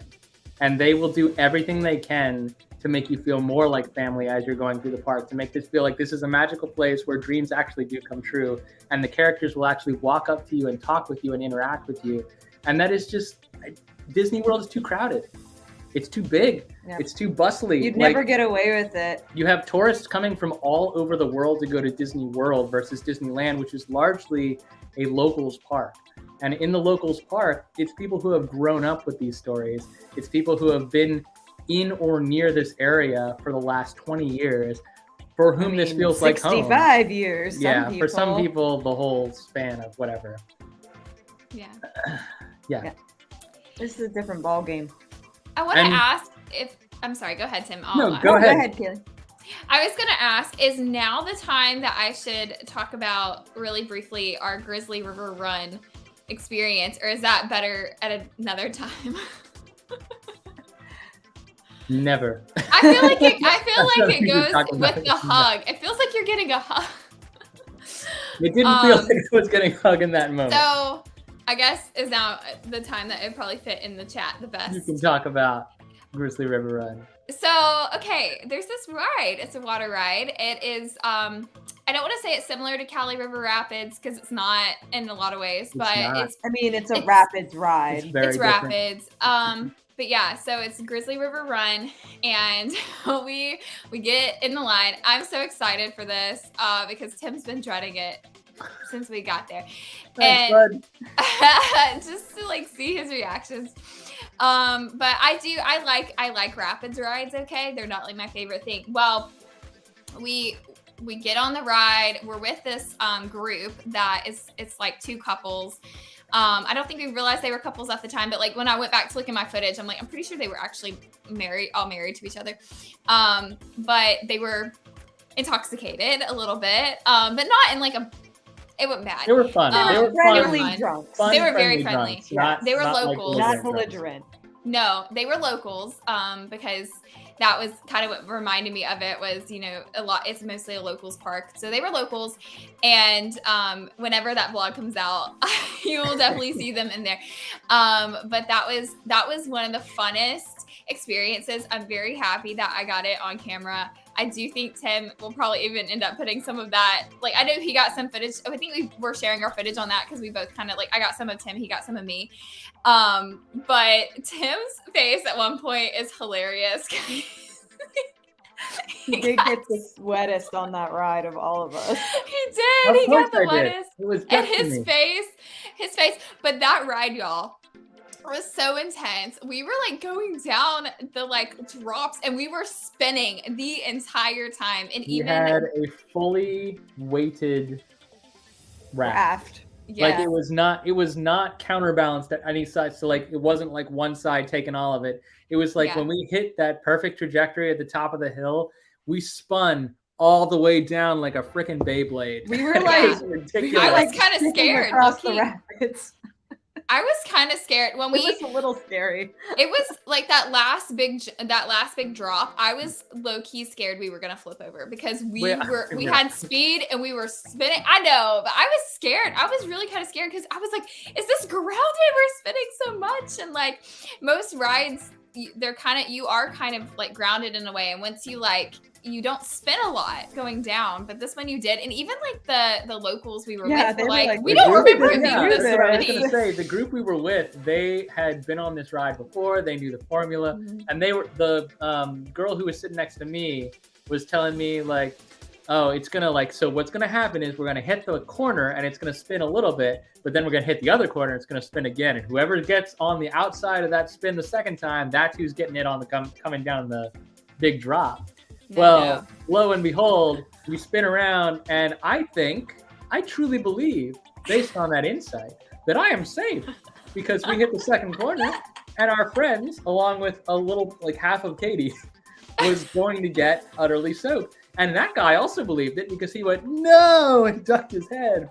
Well, we hit the trajectory exactly the wrong way, and we spun all the way down. And everyone got hit. Everyone got soaked. There was no one who stepped off that raft dry. It was horrible. It was But awesome. It was awesome. It was the We most laughed the entire time. My face hurt from laughing so much. We laughed the entire time. And the guy next to me was the drunkest of them all. He was the birthday boy. It was like a birthday. boy. Yeah, and I mean he was real secondary birthday boy. He was really polite, and he will definitely be in the vlog because there's no way I cannot have him in the like literally Shout this out man. Josh, happy birthday, think it was Josh. Happy birthday, It was, Josh. Happy it was birthday, Josh. Josh. But he kept saying, we're going to get wet. And it's fine. I'll just get wet. And I'm like, I'm sitting right next to you. Quit saying you're getting wet. Stop texting us. That He was also awesome. complimented my Spider-Man shirt. I had my Spider-Man shirt on, and he, even in his drunk state, he recognized a cool shirt when he saw it. Oh yeah, no. They were, I mean, I think they all had been drinking, but like he again, they were not by any means bad. It was such a fun ride, and we literally laughed the entire time, and that was probably one of my highlights. It was probably one of Tim's lowlights, but it was one of my highlights. What went wrong? Me getting on this ride. What went hold on. What went poorly? What went poorly? This and me on it. Otherwise, perfect. Yeah. No, it was, look, I don't like water rides, but I like that other people like being on water rides, if that makes sense. So like Part of the reason that I was like willing to do this in the first place is because I knew y'all were gonna have fun, and I knew it was gonna be great footage. Yep. So I did it We'll for the do vlog. it for the vlog. Did it for the vlog. Do it for the vlog. Yes, we did vlog that We day. did vlog it. We We did. vlogged both sides. And guess what? Yeah. That right there, that is why I had no voice the following day. It's true. Zero. Yeah. Because there was no like, you know, you can feel it when you're like a little bit sick. You can feel like your vocal cords working overtime, and you're like, I gotta hold back, or I'm not gonna have a voice tomorrow. Well, there's no holding back on Grizzly River Run. You are screaming the entire time, or you are asleep. There are only two options. It was awesome though. But yeah, I'm glad you guys had fun. I wish I had not gotten wet, Oh. but I did. But your face was so funny when you did. It Yeah, was well, so for funny. you, for you and all of viewing several. Oh yeah, no, I got it on camera. I made sure I turned that camera around when I saw his face, because it was. I got hit priceless. real hard It was on great. one It of went- the wakes. Like It when was you, like a wave, and he went. I saw it coming a mile. Like I know what those things look like when they're about to hit us in exactly the wrong way. I was like, there's nowhere to go. It's coming, and it's coming right down the back of my shirt, and there's no avoiding it.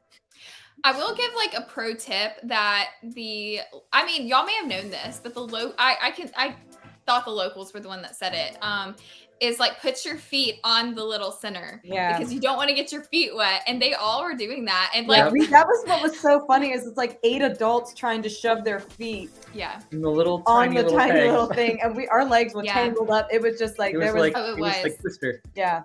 And on some parts of the ride, like I think Katie was on, you were on an end, so I think there was like, I was at the gap. Yeah, where, like, so the there was water a kept on gap, rushing in. but like me and Josh got to know each other really well on this ride, because it was like he was here, and like he didn't care about his feet because he was drunk, and I don't even think he cared.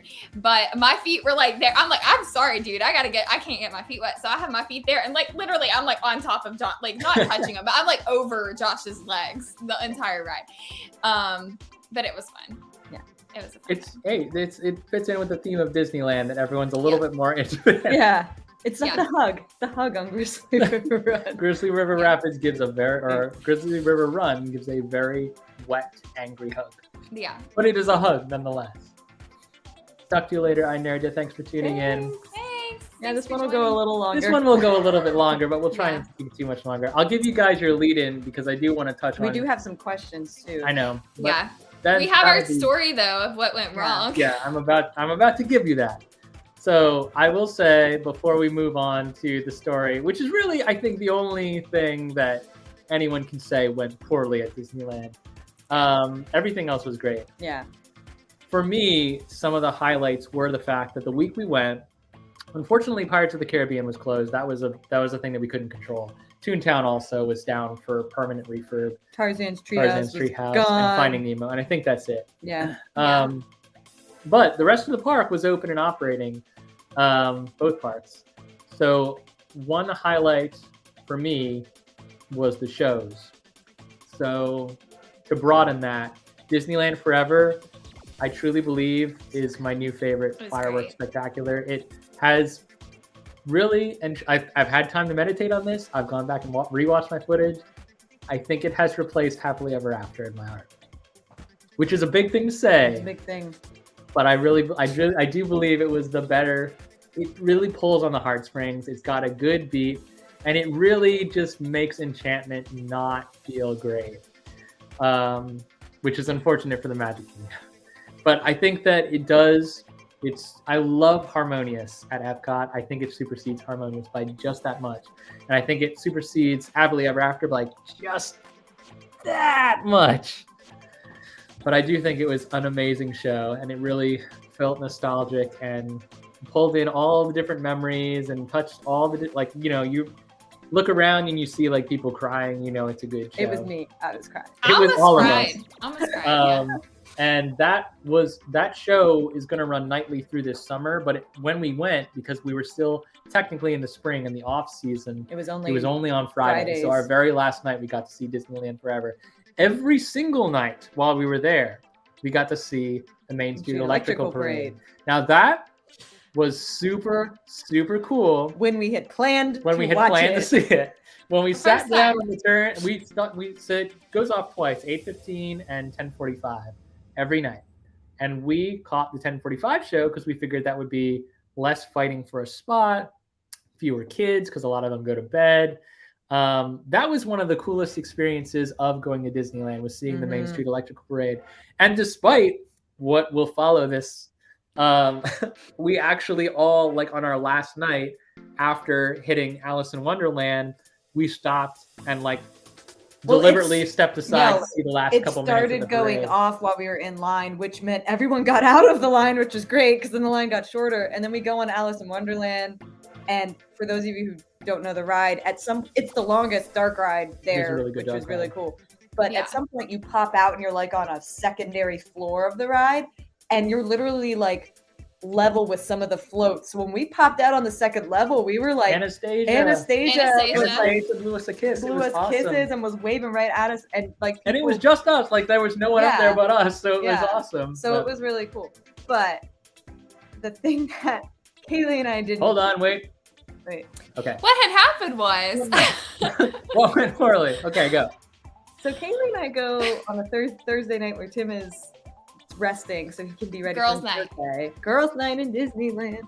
It's gonna be a fun day. Yeah, we're just trying to get I think we were just trying to get one more Fantasyland dark ride or something like that. Like we were gonna do it again with Tim, but we were like, let's try to hit Peter Pan or something while the parade's going on because the line should be shorter.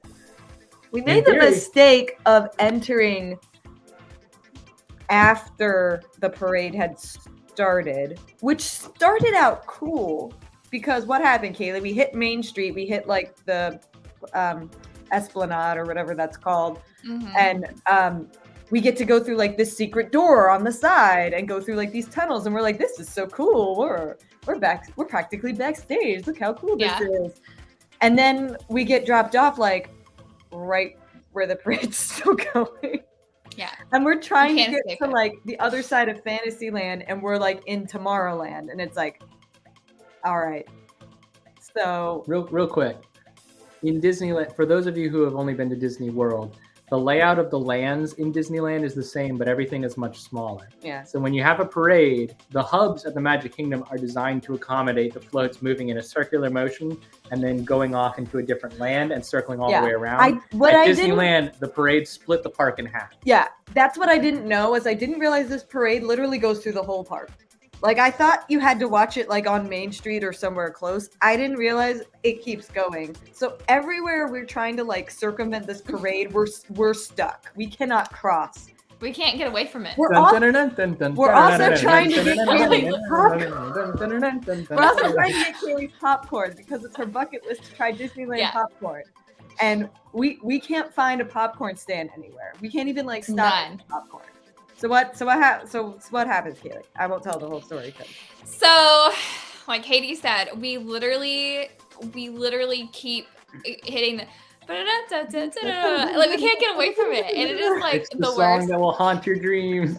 And what the mistake had happened is, and I take blame for this because I was like, oh, let's go this way.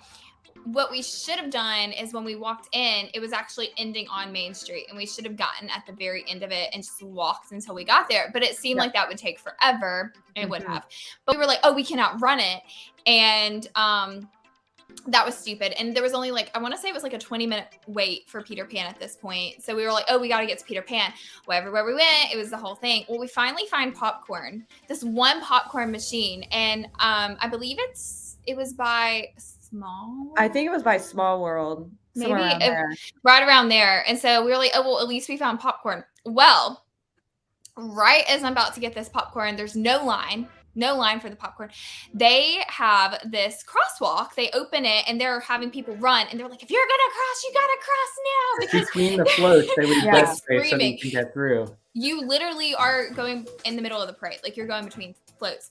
And I think it was Pete's Dragon was coming next. Yeah, we were going coming next. And I told Katie, because Katie's looking at me, she's like, what do we do? I'm like, we just got to go. We got to go. And in hindsight, probably also not the best idea because I don't know. But we were like, we're going to do it. So we ran across. We got to Fantasyland.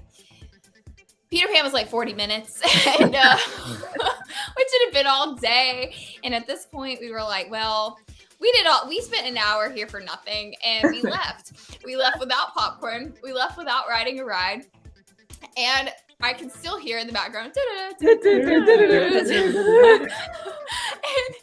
literally me and Katie were like, I don't think I can ever watch this parade again. It was like so traumatic because literally we could not escape it. And there was like certain times we would get there and it was the beginning. Yeah, the beginning like, of the parade. Catching up to the beginning again. Because like, you guys are thinking you can outrun it. Right. This parade is the length of the park. Yes. No, we thought we could outrun it. At its longest point, from beginning to end, it stretches from Small World to the back of Main Street because there's dead space in between. We learned that lesson because the next night when we knew we wanted to watch Disneyland Forever, we were like, we have to be, because Disneyland Forever was going up in between two shows of Main Street. So we were like, we have to be in the park before the first one starts, or else we will never get to where we want to be. And for Disneyland Forever, the hub was full. And I mean, they were at the Magic Kingdom. They do the same thing where they draw the ropes, and they're like, if you're not inside the ropes, it's a walkway. You cannot stand. So we were like desperately trying to look for a gap in the ropes, and what we found was similar tactic that we've used in Disney World before, where you see like 5 people sitting. And you know that if they stand up, there's going to be room for 3 more people. So we asked very politely, like, you guys don't have to stand, but can we like crowd you a little bit until you stand so that we can get in? And they were super nice. And they were like, yeah, if you can fit, come on in. But a lot of people don't know that. And so if you don't plan ahead and carve out your spot. I would recommend, if you're trying to catch Disneyland Forever, try to get to the side where you can see both the castle and the Matterhorn, because I did not realize how much is projected on the Matterhorn. Awesome. And it's slightly different, and I think I still enjoyed the show, but I think if the next time I catch it, I want to be a little closer to the Matterhorn because there was some stuff that would be cooler. So that's a tip if you've never seen it, or if you want to see it again and you want a different view. Try to hug the side of the hub closer to the Matterhorn, because we had like some trees and stuff in our way. And I will say too, I don't want to hype up Disneyland Forever too much because we did not vlog it.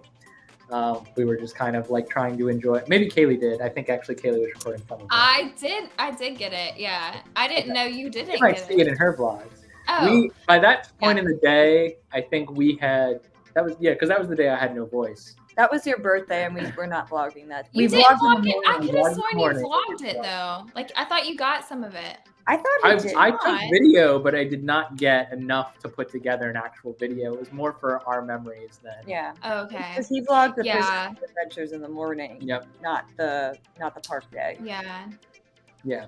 That's the thing. Whenever Kaylee does get these vlogs done, they're gonna have so much stuff that we didn't cover. Dude, it's not gonna be duplicate content. Because Kaylee was filming the whole time, and we were like the mistake that I said we did make, like our first Disneyland day. Tim was like, not feeling it. We got the rest of the week to vlog. Well, the truth was we didn't, because he lost his voice. It was even sicker later in the week.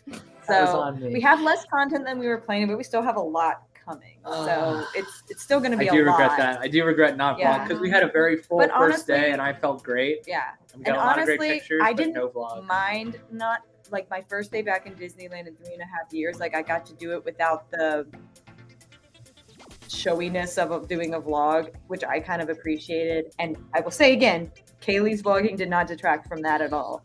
It was more this guy. I felt bad. I was like, are you sure you're okay with me vlogging? I do. But I tried not to be intrusive as much as I could, especially when they weren't vlogging. Because like, obviously in the past, me and Tim have both vlogged together. And I don't know, if I feel like I need to vlog something, I vlog it. But there were times in this trip I was like, it's over. Like, I'm not vlogging this. I'm too tired. That I will say, when you do see our Disneyland Girls Night vlog, it is chaos. I've seen a little bit. It's a little chaos. I haven't gone through all of it. I also did literally the worst outro you've ever seen in your life, because I was like, we had just. This is it. We're done. We've come as far as we can go. We had just given up after the Main Street Electrical Parade fiasco, and I was just like bolting it down Main Street, and we're like, we're good. We did this thing. We had snacks. We had a great night. I'm Katie. Tim's sick. That's Kaylee. Right. It's like there wasn't even a beat. So sorry for the jarring outro. I think people are gonna love Girls' Night at Disneyland. It's gonna be a thing. It's a rare non-Tim vlog. We also saw World of Color at DCA. Yes, We did. Kaylee and I Well, did. they did. Yeah. we did. Which was really, really It good. was awesome. The footage. So It was that's awesome. something kind of unique that Kaylee and I did. I definitely recommend checking out that show too. Definitely, DCA's got a great nighttime show themselves. I don't think Spectra Magic was going while we were there. I don't think that was on for Mhm. that. It was World of Color, Disneyland Forever, and Main Street Electrical that were back. Those were the 3 nighttime Yep. shows. And that were back. Fantasmic is coming back this month, but was not going Yeah. to be there. Which honestly, I don't know if we would have had time to try to catch that with you. We only had time to do like World of Color because we did that half day. Yeah, we wouldn't have missed World of Color because we opted our first night not to stay for a nighttime show. Yeah, but it was awesome. It And- was so awesome. But yeah, no, that vlog, talking about y'all's Girls' Night vlog, my vlog, will I have a vlog of that? Because I don't know, because literally I just remember filming, we're going to do this. Okay, update, that didn't work out, we're going to do this. Okay, update, that didn't work out, we're going to do this. So I don't really know how that vlog is going to be. Well, that's the only The one. vlog will be called "What Didn't Happen Yeah. at Disney." Oh my god, I was laughing so hard though. It was so. We were laughing and we were like, this is ridiculous. And I mean, it literally, like, I cannot even tell you how much I was like, I'm gonna have nightmares of this song tonight. I'm gonna have nightmares because it was not it. Like you turn a corner, I just like walking down like the hallway in your hotel. Guys, you turn a corner. I gotta tell you, that song, because I only had the positive experience, makes me really emotional. So I'm like playing it all the time. But the since funny getting thing home. is, I had already had like a negative experience with that song, and then it became positive having seen the show in real life, and then it was like again. So anyway, no, Yeah. the parade is great. And everyone is looking forward to the Girls' Night vlog.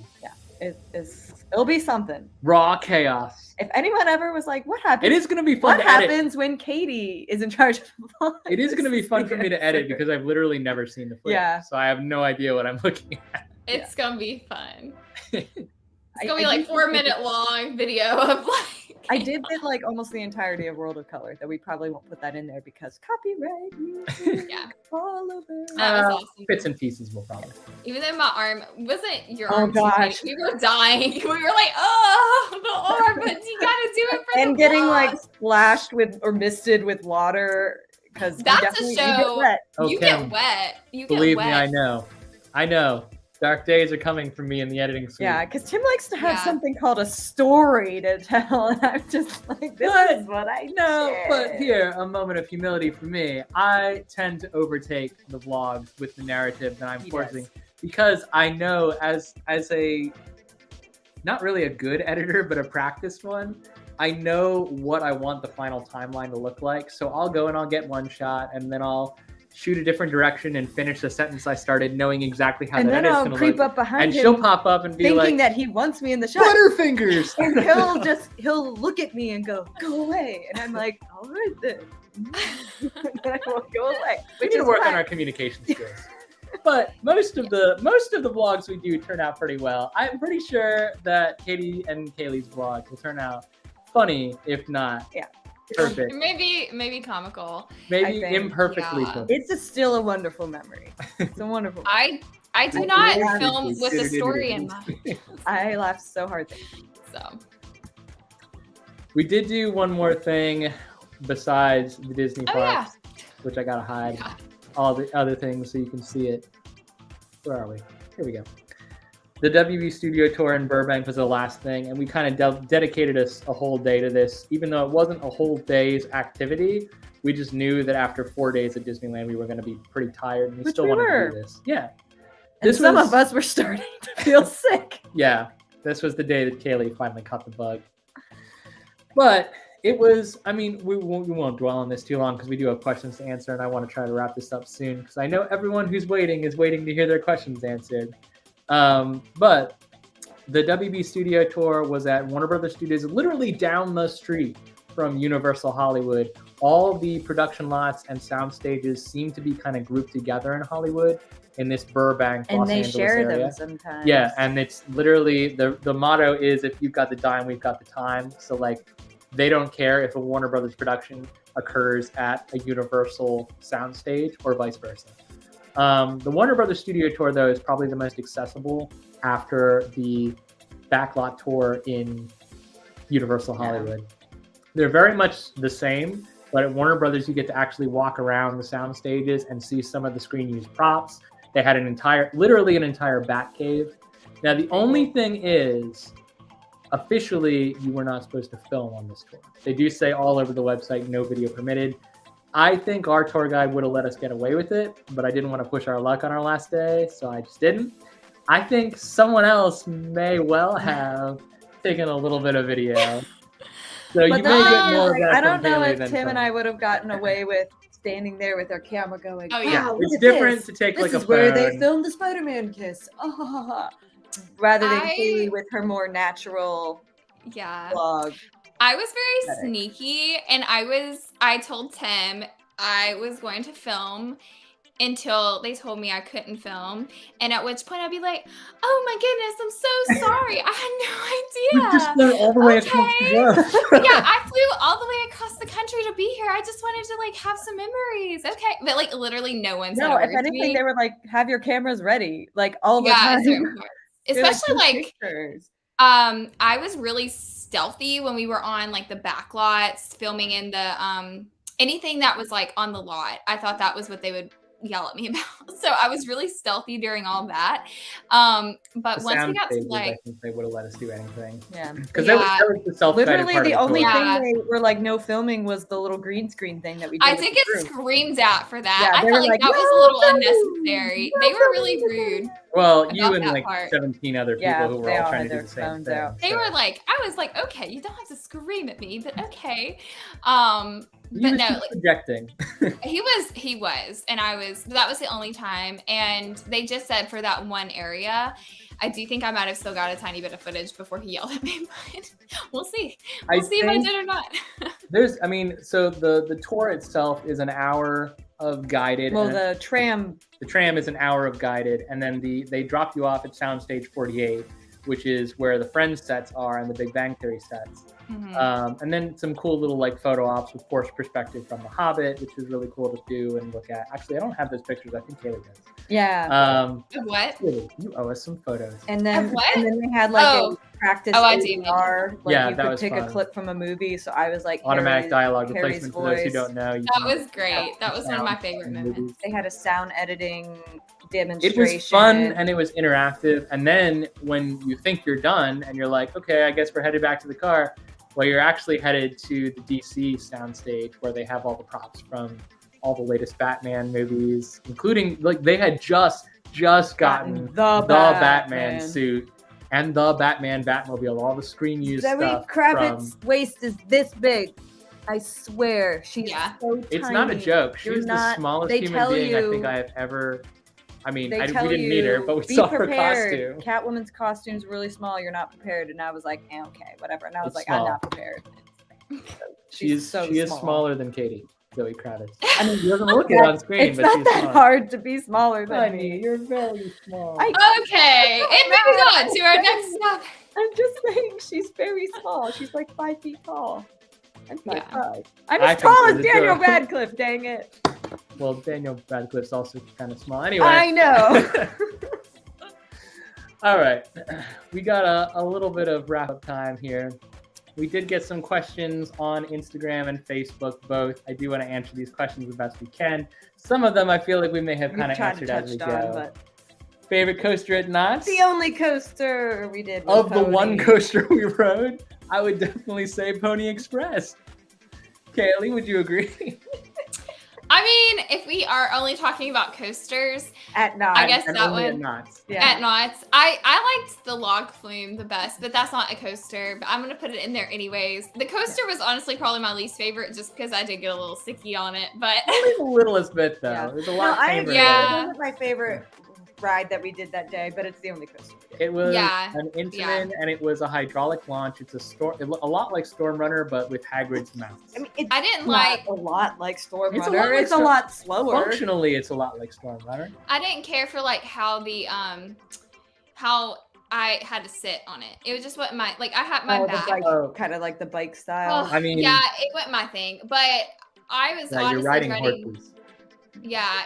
No, but I mean, I was honestly dreading the log flume as well because rides like that with my long legs usually are torture. But that we one were actually sitting was like not on bad. top of each other. Yeah, but you still had leg room though. Yeah, You you did. still had leg room. That is my thing. As long as I have leg room. But no, I still would maintain the log flume was my favorite ride at Knott's. okay. I'm just gonna say that. But We'll have to come back to this question when Tim and I go back for a coaster credits day. There So- were, I think, total 11, including a kiddie coaster, which also wasn't running, 11 coaster credits to claim there. We claimed 1. Yeah. We could. 2 of them were closed, and the others. It was not a coaster I'm just day. not big on rides like Hang Time, so yeah. We'll have to. We will go back. we'll go It is- back It is and- on the list to go was back. that the one what was the one when we first walked in that I said, no, I'm not If doing you that all again. want to go, No, that was. that's a B&M inverted. Yeah. That's Silver Bullet. Yeah. Yeah, I was like, if y'all want to do it, I'm so down to wait, but I am not doing that one. You know, the I'm only not. thing about that one is we did consider it at the end of the day, but the line was out the door. And it seemed like it was everyone's first pick for a last ride. And I knew we all wanted to do the stagecoach. So we're just like, you know what? No, We can ride a B&M invert anywhere, but we can only do a stagecoach here. So Yeah. let's do that. that's what we did. Favorite coaster total from the SoCal trip. You guys' wow. answers might be different than mine. I'm trying. Mine was Space Mountain. Hyperspace. Okay. Oh, sorry. That's not the screen that's over here. Spoiler alert. It's not a spoiler. We literally posted about it. Okay. Kaylee, we did. What do we count as a Express, the Space Mountain? We did the Matterhorn, Big Thunder the Mountain, Mummy, Big the Thunder Mummy. Mountain. We did Incredicoaster. You got Incredicoaster, Incredicoaster yep. for the first time. Yep. Yeah. Coasters aren't my favorite. I'm just gonna go ahead and say, but out of all of those, it's hard. I would say, I think I enjoyed bobsleds the most. Wow. Really? Maybe here's the thing, Incredicoaster, I was just trying not to die. That was my goal. I didn't care for the seating, how I was positioned on the pony one. I did like Mummy, but it also kind of made me feel sick. And I honestly preferred the Mummy in Orlando, but I don't know. That's probably an unpopular opinion. That's pretty No, unprepared, I that don't opinion. think that's I unpopular. think the Hollywood version is better, but that's just me and more for I others think that saying. I don't want to. I could go back and forth. We have a live on coaster credits from. Yeah. Probably. What were the other one? But yeah, I would say it made me. Mountain? I Disneyland? mean that one didn't stick out to me honestly. As So much. So yeah, I would say the bobsleds. Big just Thunder 'cause is it's better in Disneyland because it has the animated fire effects and it has a much longer layout. Yeah, it's got like And because it's got like a ghost town you go through, pretty much everything is better about. I thought that the ride itself was just, I don't know. I just felt like it was more fun too. However, the Matterhorn was a lot rougher than I anticipated. Matterhorn a lot was rougher rough. than I anticipated. I got liked off it. I did too, and it was fun. But I got off and I was like, "Oh my god, my neck!" Yeah, that was one. I will tell you, we had Genie Plus all 3 days that we were in the park for parks for full day, and I truly thought that we were going to go on the Matterhorn multiple times. It was a one and done. No. And I think if we go back, I will get on it again because there's a difference between left track and right track. I think but I might take a shot and then get on the Matterhorn and see if I'm a little looser because I think I was just like, y'all be old. Well, I think I was seated in the front maybe for that one. I don't think I got it quite as rough. I think I was know in the very back. Katie got it really rough. But the other one that y'all mentioned Yeah, I was sat in the Space. back because I was trying to let you guys film. Because I'm You did. But Space Mountain, that was worse than Incredicoaster to me. I think because I did it the same day we did Incredicoaster, in the and dark. I literally got off of it. I think that was the one. There was one I was filming on GoPro, and I literally got off and just went, Yeah, that was the one where you were like, well, I hated it. Never again. I did. Like, word for word, that was all you said getting off the ride. No, yeah. You were smiling. I think you had like the slightest bit of fun, but in like a, okay, that was fun for me to laugh at. You were fun. It was fun that it was over. Yeah. I was happy that one was over, but I also feel like my body wasn't ready for another one after Incredicoaster, to be honest. Yeah. Zoe, but I did not. Thunder at Magic Kingdom once you've been on Disneyland first. Unless if you want to go during fireworks. Yeah, then it's a good reason. Go during enchantment. Ours, were it not revealed previously, Hyperspace Mountain, I think, is the definitive version of Space Mountain. I would never have thought I would say that. I'm not the biggest Star Wars fan. I don't think that the Star Wars fandom, like Rise of Resistance, is as cool to me as it would be if it was a fandom or an IP that I truly cared about. But Hyperspace Mountain, getting on Space Mountain 2 days prior and then getting on the Hyperspace overlay, Katie and I were like, what the heck? I was just blown away. It's such a dramatic transformation. The TIE fighters are literally flying at you. You're shooting things. You are shooting things. There's laser effects. You're in a story. There. You're like, you are a TIE fighter. You're not a TIE fighter. You're a X-Wing or whatever. You're a rebel, not a rebel pilot. It's so whatever. Cool. And you're like, the music is timed so perfectly, and it's John Williams Star Wars, which no matter if you're a Star Wars fan or not, you know that music, and you're just into it. Like, I don't know if you can see my face. It looks terrifying there because I got off that ride and I was just like, oh my God, that was the coolest thing I've ever done. That's literally what your face looks like. You're like, I was just like, yes, I'm so glad we did that. It was so cool. And that ride is so smooth. Like Space Mountain, the first time I got on it in years at Walt Disney World, it was like the Matterhorn to me. I got off and I was like, oh my God,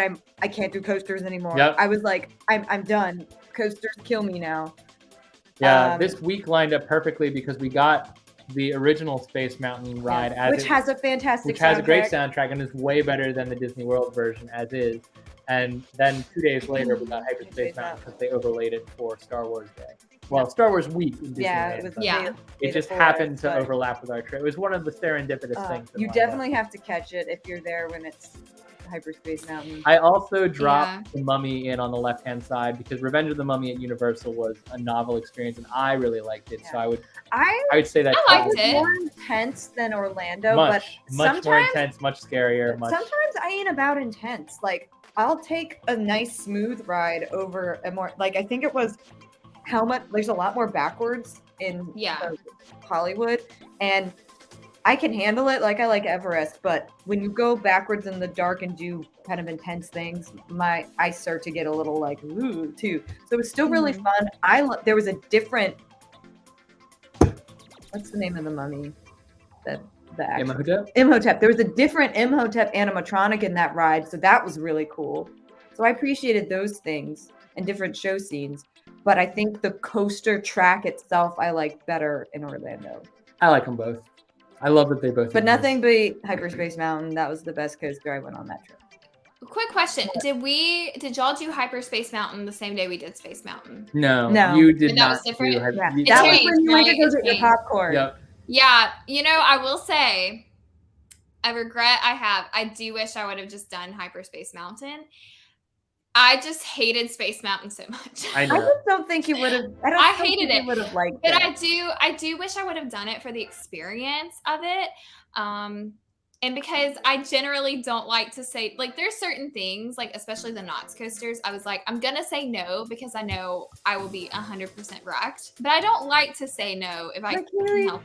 Literally every ride we did, you did except Hyperspace Mountain. Yeah, like that's the only ride you sat out on, and I think you did an excellent job for someone who has motion sickness on. You did Forbidden rides. Journey. Yeah, I did. That was so. You hit your milestone. We thought there was going to be more. Okay, Kaylee's going to sit down on this one, and it was only one. We stuck together. Yeah. It was one ride. We stuck like glue. And no offense, we were not going to miss out on Hyperspace. Oh no, I knew. I had never wanted you guys to miss out on anything, and I would have. I honestly, if you go to these parks, like there's so much to see and do, and I got my popcorn while I waited on you guys, and like it was fun. So it worked out. It did take a little longer because that ride was popular. Vanessa, I think you are fine not going on Space Mountain or Hyperspace Mountain if you feel like it's really gonna mess you up. Because like Kaylee, like it's a little bit rougher. The ride is the same. It's just it's an overlay. So if Space Mountain messes you up, don't do that. Don't push it. No. We never got sick on Space Mountain. Never. Not the Magic Kingdom version or the Disneyland version. We did get a crick in my neck. Yeah, we got really roughed up before it was retracked or polished or whatever they did to it at Magic Kingdom. But since that time, we've been fine. Honestly, it's the fact that we haven't gotten sick is why we keep getting on it. If we got sick, I think we'd. There's a reason why I don't get on Rip Ride Rocket. It's because I hated every second of that ride. Yeah. So I don't do it. Yeah. And if they told me we're gonna put Star Wars music on Rip Ride Rocket, I'd be like, have fun with that. Not doing it. Yeah, but there's other music that they could put on it where I would be like, oh, if they told me they were going to get new trains and retract the whole thing. I would get on Rip Ride Rocket tomorrow if they were going to retract the whole thing, but they're not. Anyways, Knott's Famous Fried Chicken. Vanessa wanted to know if we tried it. We already kind of answered this one. That's what it's supposed to look like. Oh, that is not what we ate. That is not what we had. We ate chicken tenders. Dollar General chicken tenders. But we also ate Snoopy cookies. It was cute. It was cute and it tasted good. Yeah, I don't feel like I missed out on the fried chicken, but if we go back, I'll definitely try it again. Or try it for the first time, rather. Zoe from Wishing Mouse asked us what our thoughts were on Avengers Campus. I wanted to spend more time on this question, but we kind of pushed our luck with this. Yeah, we're really pushing this live stream. So, good night, Jay. Bye, thanks for tuning in. Hey, thank you. You do not have to watch the last 5 minutes.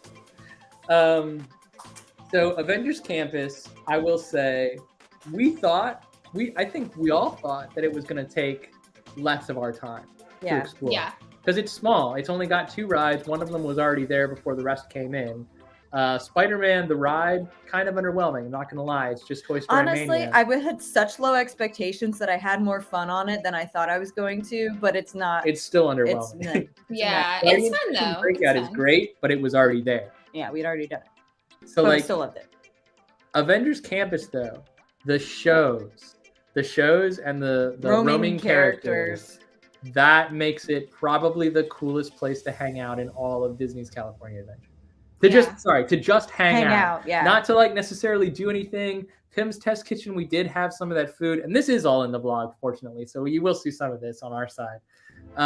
We did try Pim's Test Kitchen. That was really cute. We did Spider-Man the Ride. It was fine. Yeah, it was fun. And Guardians Mission Breakout, of course, is always fun because it's just Tower of Terror with the Guardians overlay. But the actual environment of Avengers Campus, we were literally anytime we had downtime, we were like, let's go to Avengers Campus. Let's go sit in Avengers Campus and see who walks up. I think the only Avengers that we didn't see or meet, you guys saw Thor. We didn't see it. The Guardians didn't come out. We definitely saw Thor. Yeah. We saw Thor. We saw and Ant-Man. Ant-Man. Iron Man was one that always consistently had really long lines. And every time we would walk by, they would cut the line off. And Tim, I think it was, saw that there was PhotoPass photographers by the area. I saw there was very small crowd, like 4 people standing there. 2 of them were cast members. One of them had a camera. The other 2 were just standing there making the same assumptions that we ultimately made. It was like a dad and his daughter. Let's just hang here and see what happens. Yeah. And then Iron Man came out. It was and suddenly the line was around the block, and we were at the front. Yeah. We didn't have to wait long at all. I feel like it wasn't even 5 minutes, but it was us. And then there was another group that was like, why are y'all here? And we were like, oh, this is where Iron Man comes out. And, and then he came out, and that was really awesome. He was great. I think RDJ actually did record some audio. It sounded very similar. Yeah. Like whatever the voice changey box does. Yeah. It was that was awesome. Yeah, and you could tell that Chris Evans did the Captain America dialogue for the show. But the actual Captain America actor is sadly not Chris Evans. No, it was not. But The He was great. Spider-Man actors. Oh, Dead so on. good. Oh Dead my on Tom God. Holland. They are perfect. Oh Tom my Holland. gosh, they It may did- well have been Tom Oh my Holland. gosh, they had all And we the might have just spoken to mannerisms, Tom the Holland, voice. not Oh me. my gosh, it was so funny. So you just hang Yeah. out and you like the first second we got there, we like apparently all three of us just walked past Thirsty, who if you From didn't the see Eternals. Eternals, you might not know who that is. But She we was just so funny. walked right past We- her, and then I turned around and she's standing there, and I was like, "Hi," and she just talked to us. She was literally like standing in a corner, and we walked past her standing in the corner, and we were just shooting. I was doing a vlog narration. I was shooting the Doctor Strange ornament in the garden, and I was like, and here we have Doctor Strange's ornament, and then I turn around and Xerxes like in my face, and she's like, hello there. And Yeah, I was like, she was oh, lovely. hi. So, like, sometimes, like, the roaming characters, if they're not as popular, you can actually have, like, a good conversation with them. We if did have they're, a long conversation. with If Xerxes. they're T'Challa or they're Loki, you gotta hunt them down because they're Yeah. booking it and they're getting hounded. April. Yeah. Yeah. Tune in at Yeah. exactly the right moment. So, but it Well- was so much fun. Loki was an interesting one because, of course, I had hopes when we went. I figured it would be at night, and I had really high hopes that we were going to see Loki. We ended up seeing Loki 2 different nights. One of which is when they did the retelling of the Thor story, which Yes. is Another awesome. magical thing that happened on Oh, yes. Girls' night. Girls' Night. But yeah, I remember I wanted to take a picture with Loki, and Katie and Tim, being the awesome friends they are, they were like, "You're gonna get this photo with fought Loki." for And it. so, No. I They- was like, I will yeah. step on a few children to get Well, it for you. No, I didn't there do was that. there was a parent earlier, and I don't think it was with Loki, but it was with another character, and they're like, "You gotta be aggressive, you just gotta keep going." And Katie, like, I remember there was one point I turned around and looked at Katie like, "I'm gonna have to give up," and she was like, "You keep going, No, like, you get the photo." And I did, and I got a selfie with him, and it was And then- glorious. Yeah. And then I cried. You gotta get used to it, especially at Avengers Campus, because the characters, they do what they call move. patrol, Yeah. and it's Yeah. actually just roaming. But what it means is they do not stay in one place for No. more than a couple photos before they leave, and then they go to a different place. And that is that is consistent with Disneyland and their roaming characters, but you really have to fight for it at Avengers Campus because it's so small and the characters are so popular. So popular. So like the cast, they have like bodyguards roaming around. The cast members that surround them say things like, "Just so you know, Black Panther is on patrol. He can leave at any time." And boy, Black Panther in particular, oh my God. he did not like to hold still. He just booked. He was like really pacing back and forth across. I mean, was like, you literally got to throw elbows to get in there. I mean, but it's still but it's really fun. cool because it is nice to like people watch. And as much as I like say like I'm gonna step on some kids or whatever, I actually do enjoy watching them because like seeing like Spider-Man like hold a little mini Spider-Man's hand and like walk him around Avengers Campus, like I was like, oh God, I'm gonna cry. I'm just gonna cry. It Yeah, was magical. It's so cute. So it was great. yeah, Avengers Campus. Our thoughts. We love it. Awesome. Definitely. Awesome place just to chill. I get it. If you're not a Marvel fan, skip it. Whatever. I don't care. I love it. I will also say Guardians is better than Tower.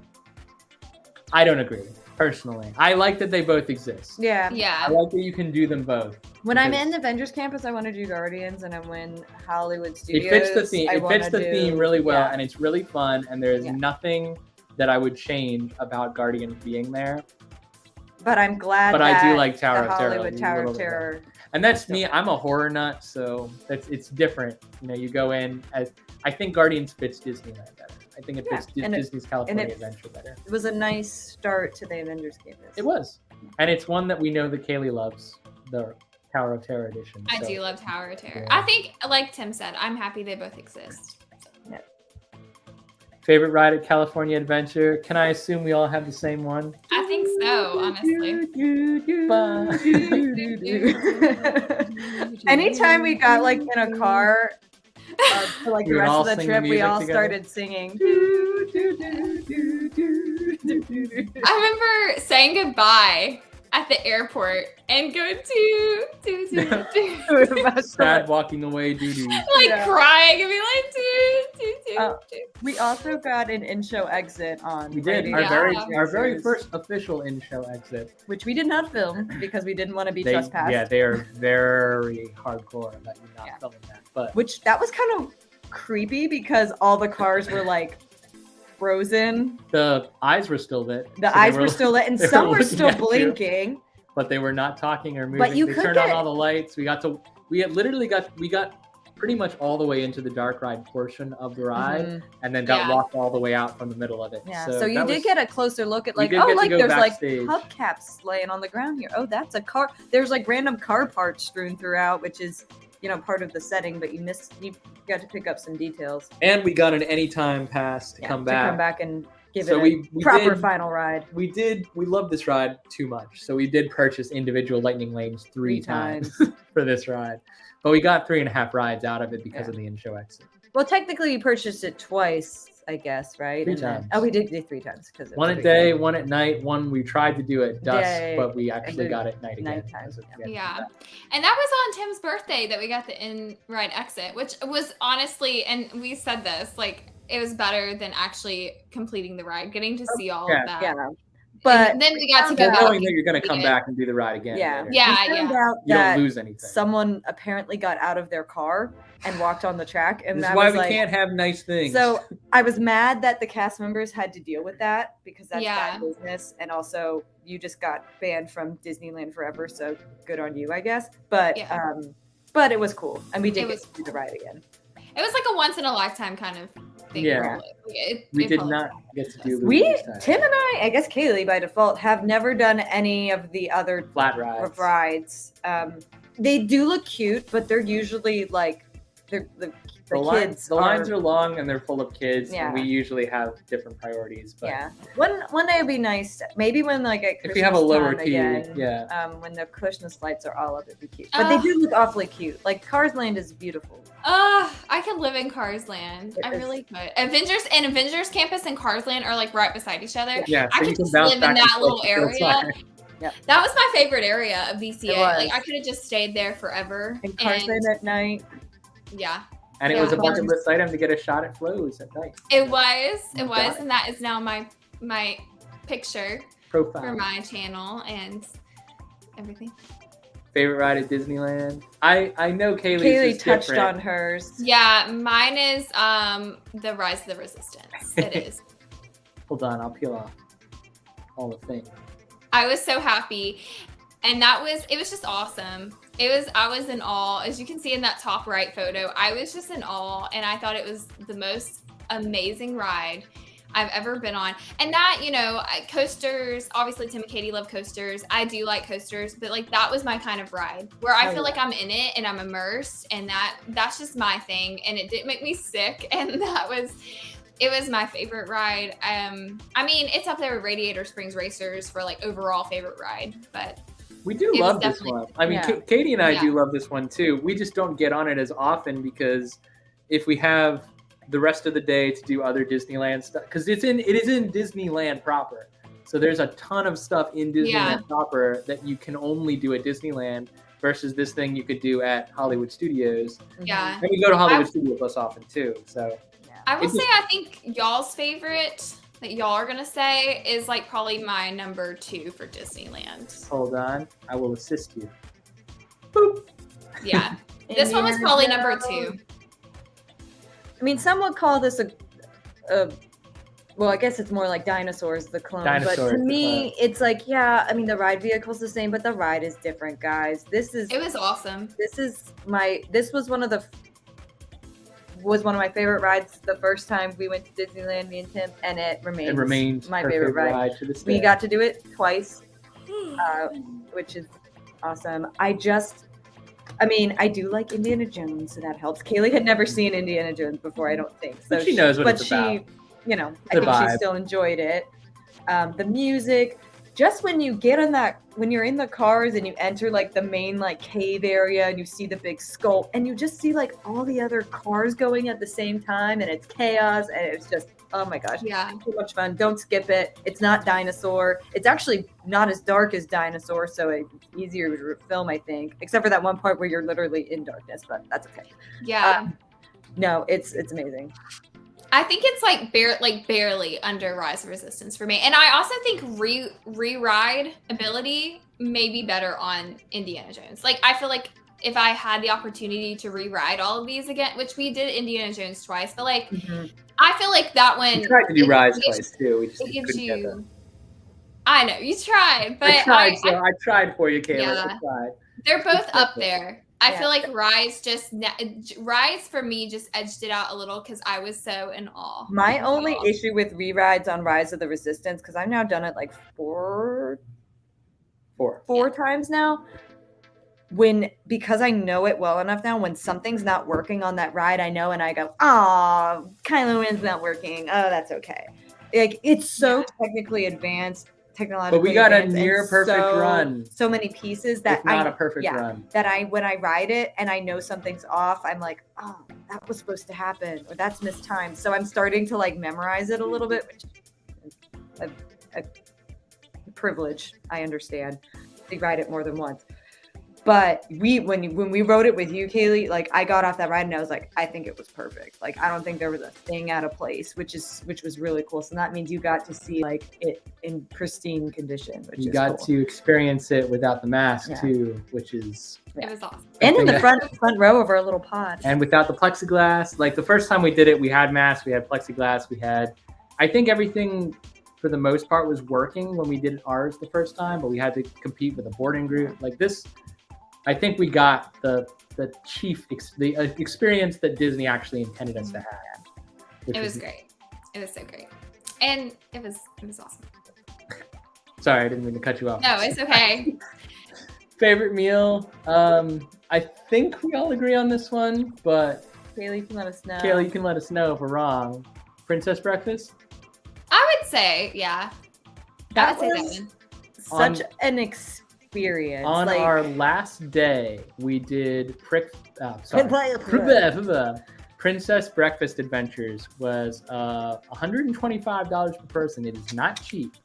But at the Napa Rose in the Grand Californian, you can book a reservation for Princess Breakfast Adventures. I think they stop at 11 because we booked at 10. I think your last seating booking is at 11. 8 princesses that rotate in and out. Jasmine, Pocahontas, not Snow White unless there's a sickness. Mulan, Ariel, Cinderella, Belle, Storybook Belle specifically. Aurora, and I'm missing one. Did you say Cinderella? Yeah, I did. Jasmine? We did Jasmine. You got an autograph book. Aurora. We do. It's over there. I'm not kidding. Belle.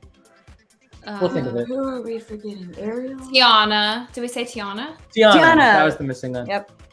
Yeah. So Tiana was great too. She was. All of them were great. Wonderful. Yeah, they were all We great. got to meet 8 princesses in the span of about 2 hours. Mm-hmm. And the food was out of this world good. Like I've never had a breakfast like that anywhere on Disney property or elsewhere. I truly think that was the best breakfast we've ever had. It's set up kind of like a tea party if you've ever been to like a high tea somewhere. So they bring out this like tray of like your first course is like these little appetizer things, and they're all themed to like different princesses. So they'll tell you this is Belle's whatever, and this is Ariel's lobster roll, which I was like, Sebastian. I was like, lobster roll. Sorry. Like I know Sebastian's a crab, but I was still like, Ariel's eating her friends. What does that say? But anyway, I make those kind of jokes. It was like that, and then you do like, then you have like a hot buffet, and they have Mickey waffles, and not even Mickey waffles. They have like chicken and waffles, Mickey waffles, and eggs Benedict, and roast tenderloin, and Yeah. there's other Oh, the mac and cheese. The mac and cheese was Mac and good. cheese was good. So you really, and the nice thing about it is they really don't rush you. I mean, if you sign up at 11, maybe they do, but 10 o'clock was the perfect time to do it because we did not feel rushed we did at not all. feel They told us rushed. to take our I time. ate so much food, but I left there going, I'm not downright uncomfortable. I ate enough food. I'm not downright uncomfortable. So I think I would say with regard to the price tag, it's subjective. Yeah. Because you have to, for us, absolutely. Because the whole point for us of going there was to meet as many princesses as possible in a short amount of time, knowing that all the princess character meets had come back and that things were basically business as usual. I got hugs for the first time. Katie was sobbing because she got hugged. I had forgotten, we had gotten a hug from Goofy at Goofy's Kitchen the day before, but I just that one got me. because that one was not. That one, that was not a face forward. character. Yeah, and that did catch. I was like, but it's like a face character, and I had forgotten to even ask, and then finally I was just like, "Do you mind if we hug?" And they're like, "Yes," and I was like, Cinderella was so kind. So it was really nice. You get some really nice FaceTime with the characters. They really don't rush you. And that through that was the entire point of our going and booking it in the first place, was it's expensive, but you get to meet so many characters so quickly and get your autograph. And our thinking was, hey, we need to eat breakfast anyway. Let's do it in a fun way. Yeah. And then the food just turned out to be so freaking good that I think I would go back and pay for it. I know, we were thinking we've already kind of talked about it. The next time we go, if this is still going, maybe go back again. Yeah, if it's worth the experience, you think about probably won't vlog it the second time. Yeah, but we did vlog this eight outing. Character meets in two hours basically. You're fed a good meal. You get a little favor. It's not. Oh, you do, yeah. It's not a big deal. It's a cute little drawstring. Well, it depends because the favors rotate. If you're a not kid, it's a bigger deal. Not for an adult. They do rotate for adults too. You used to get jewelry. If you were an adult. I never. This time we got a button and a handkerchief. No, it's a no, it's a bag. I haven't looked at it carefully. I was just too caught up in the moment. Yeah. Right.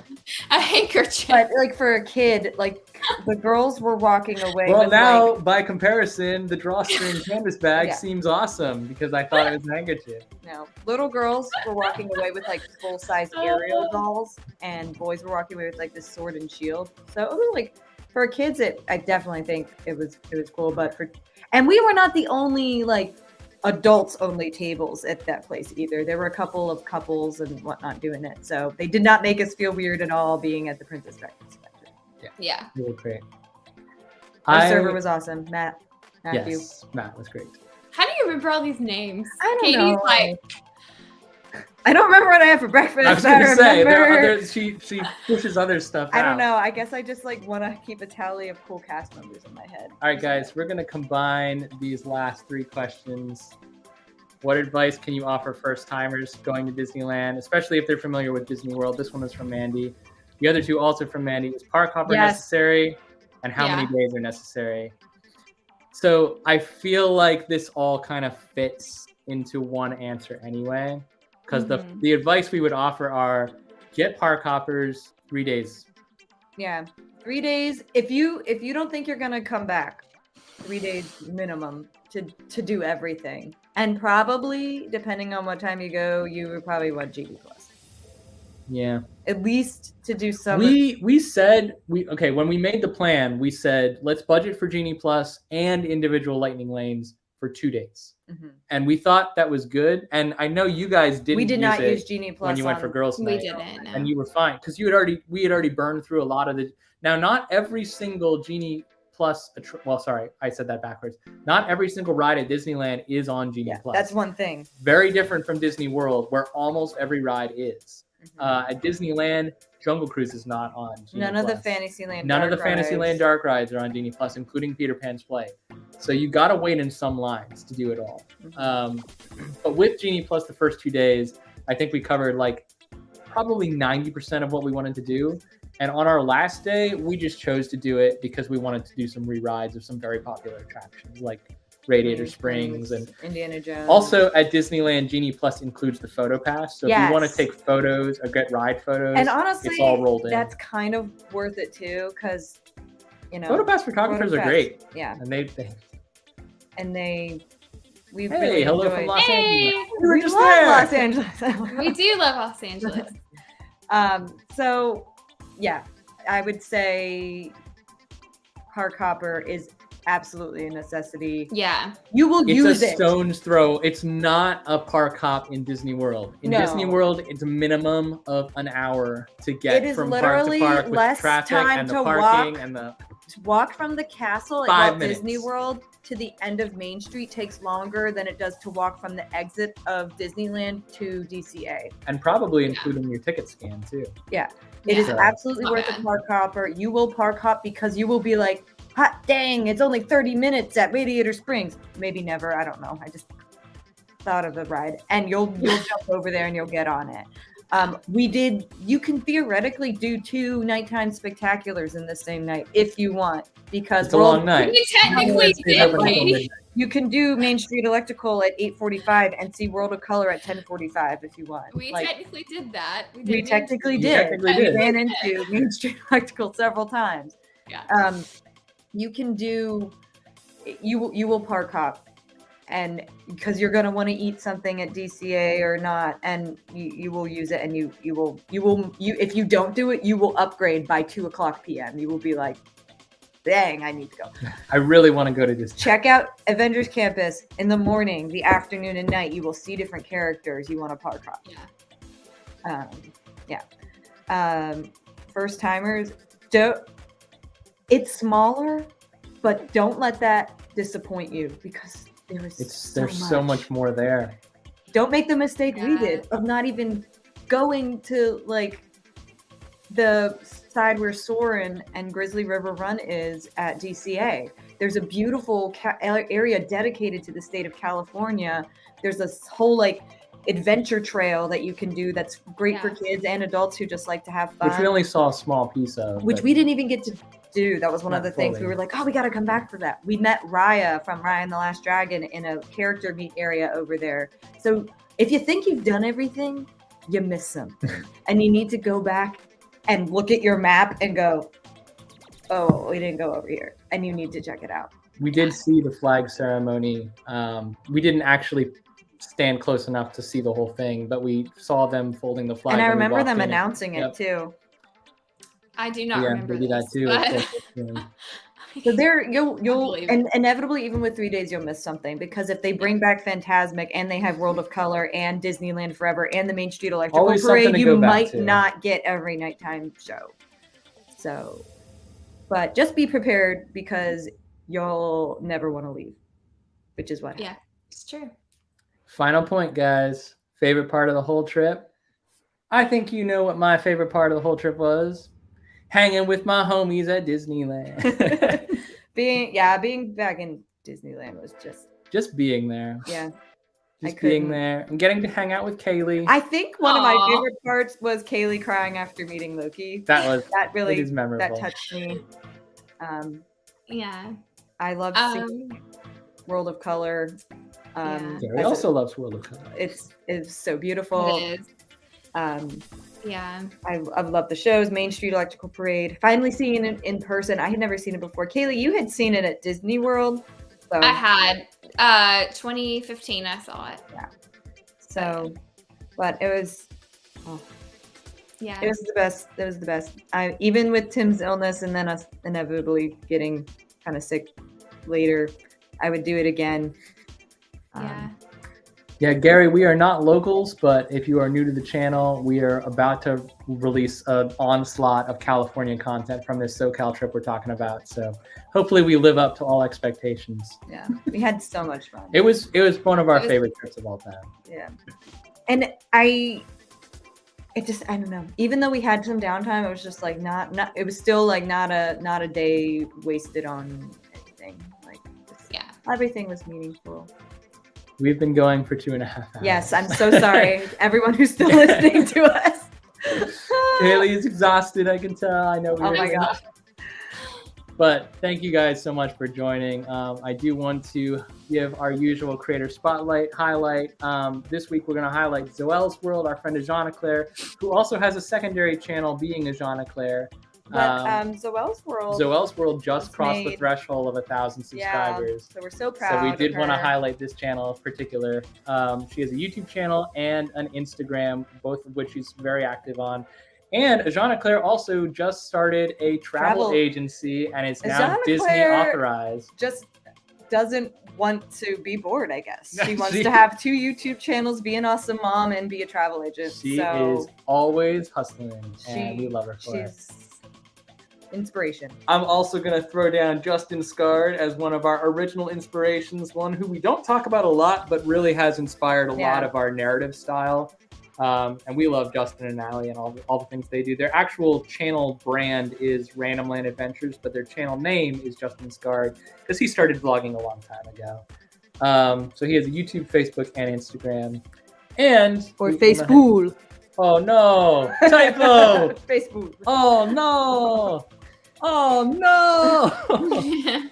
I did not proofread these slides like I usually do. We didn't have time. And also, we wanted to highlight Cinder Allie Loves Disney. It felt like a good one to highlight this week because Allie and Kaylee are very close, and also because Allie is a Disneyland transplant. She originally was Californian, and now I think Kaylee, is she living in Florida or is she? She lives in Ohio. Okay. Yeah. But so she's closer to the East Coast now. Yeah. So Yeah. But she was from California. Disney World more often. But she has some amazing content, and I know she's always very sweet to us and very sweet to Kaylee. And Kaylee's actually had her as a guest host on many a live. Mm-hmm. So yes, definitely check her Allie's out. Awesome. What's that? I said Allie's awesome. Oh yeah. She is. Allie is awesome. Shout out Allie. She also helps to run the Disney YouTubers Facebook group, which is where we met a lot of our vlog friends. So we would not be here with Kaylee if not for her. It's true. So YouTube, Facebook, and Instagram, check her out. Check everyone out. Any final thoughts, Kaylee? I know we have kept you up so late. I'm sorry. And I know we're all still getting over this cold. I have one final thought. Please tell us your final thought. Oh my gosh. Yeah. Guys, that's my final thought. Yes, our final thought is that we need to go back. Katie and I have soft plans to go back in 2022. Kaylee, I don't know when we will get to go back with you again, but hopefully sooner than later. We got a lot of memories, though. We do. And this is not the last trip we'll be taking with Kaylee, by the way. I don't want to spoil anything, but we have something else coming up in not very long at all. And hopefully we will all stay healthy. Yeah. So it'll be... No sickness this time. No sickness. Eating all the vitamin C or drinking all the vitamin C or whatever. I will be injecting myself with vitamin C drink. There, it is another one. Oh, thank you, Gary. It is. I guarantee it. Thank you guys so much. And thanks for your questions. Yes, thank you. Thank you. This has been really fun, and it's been, I mean, the trip itself was really fun, but also being able to walk down memory lane with you all was a lot of fun. And if anything comes up as the vlogs come out and you got more questions or we didn't please answer one, hit us up. Please let us know. Yeah. And we're just one trip, you know, we don't know everything, but we're happy to share our experience. So our next live, Katie and I do these lives every other week. Every topic is a little bit different. Next week is going to be kind of adjacent to this one. We're going to be talking about budgeting for a trip, as we do take a lot of kind of expensive trips and we have to plan for them. And Kaylee actually helped us figure out some of the budget for this trip. So we'll be getting some feedback from her, even if she doesn't join. Because we It is next week, so it's not going to be, usually we do every other week, but this week is an off week. Yeah. So we're double dipping. Double dip. If you enjoyed this content, well, if you stuck around for 2.5 hours, God bless you. But if you enjoyed this content, please give us a like and potentially think about subscribing to our channel. We do more than just live streams. We do a lot of vlog content. Please also go ahead to Kaylee's channel, Phantasmic Fandoms. Link in the description. She is amazing and she has great content, and she may or may not have some vlogs with us coming out soon, which I'm really looking forward to. Yes. Thank you guys so much for joining us and for sticking around if you did. For sticking around. And one final thing from all of us, every day is a new adventure. Thank you guys so much. We will catch you next time. Good night.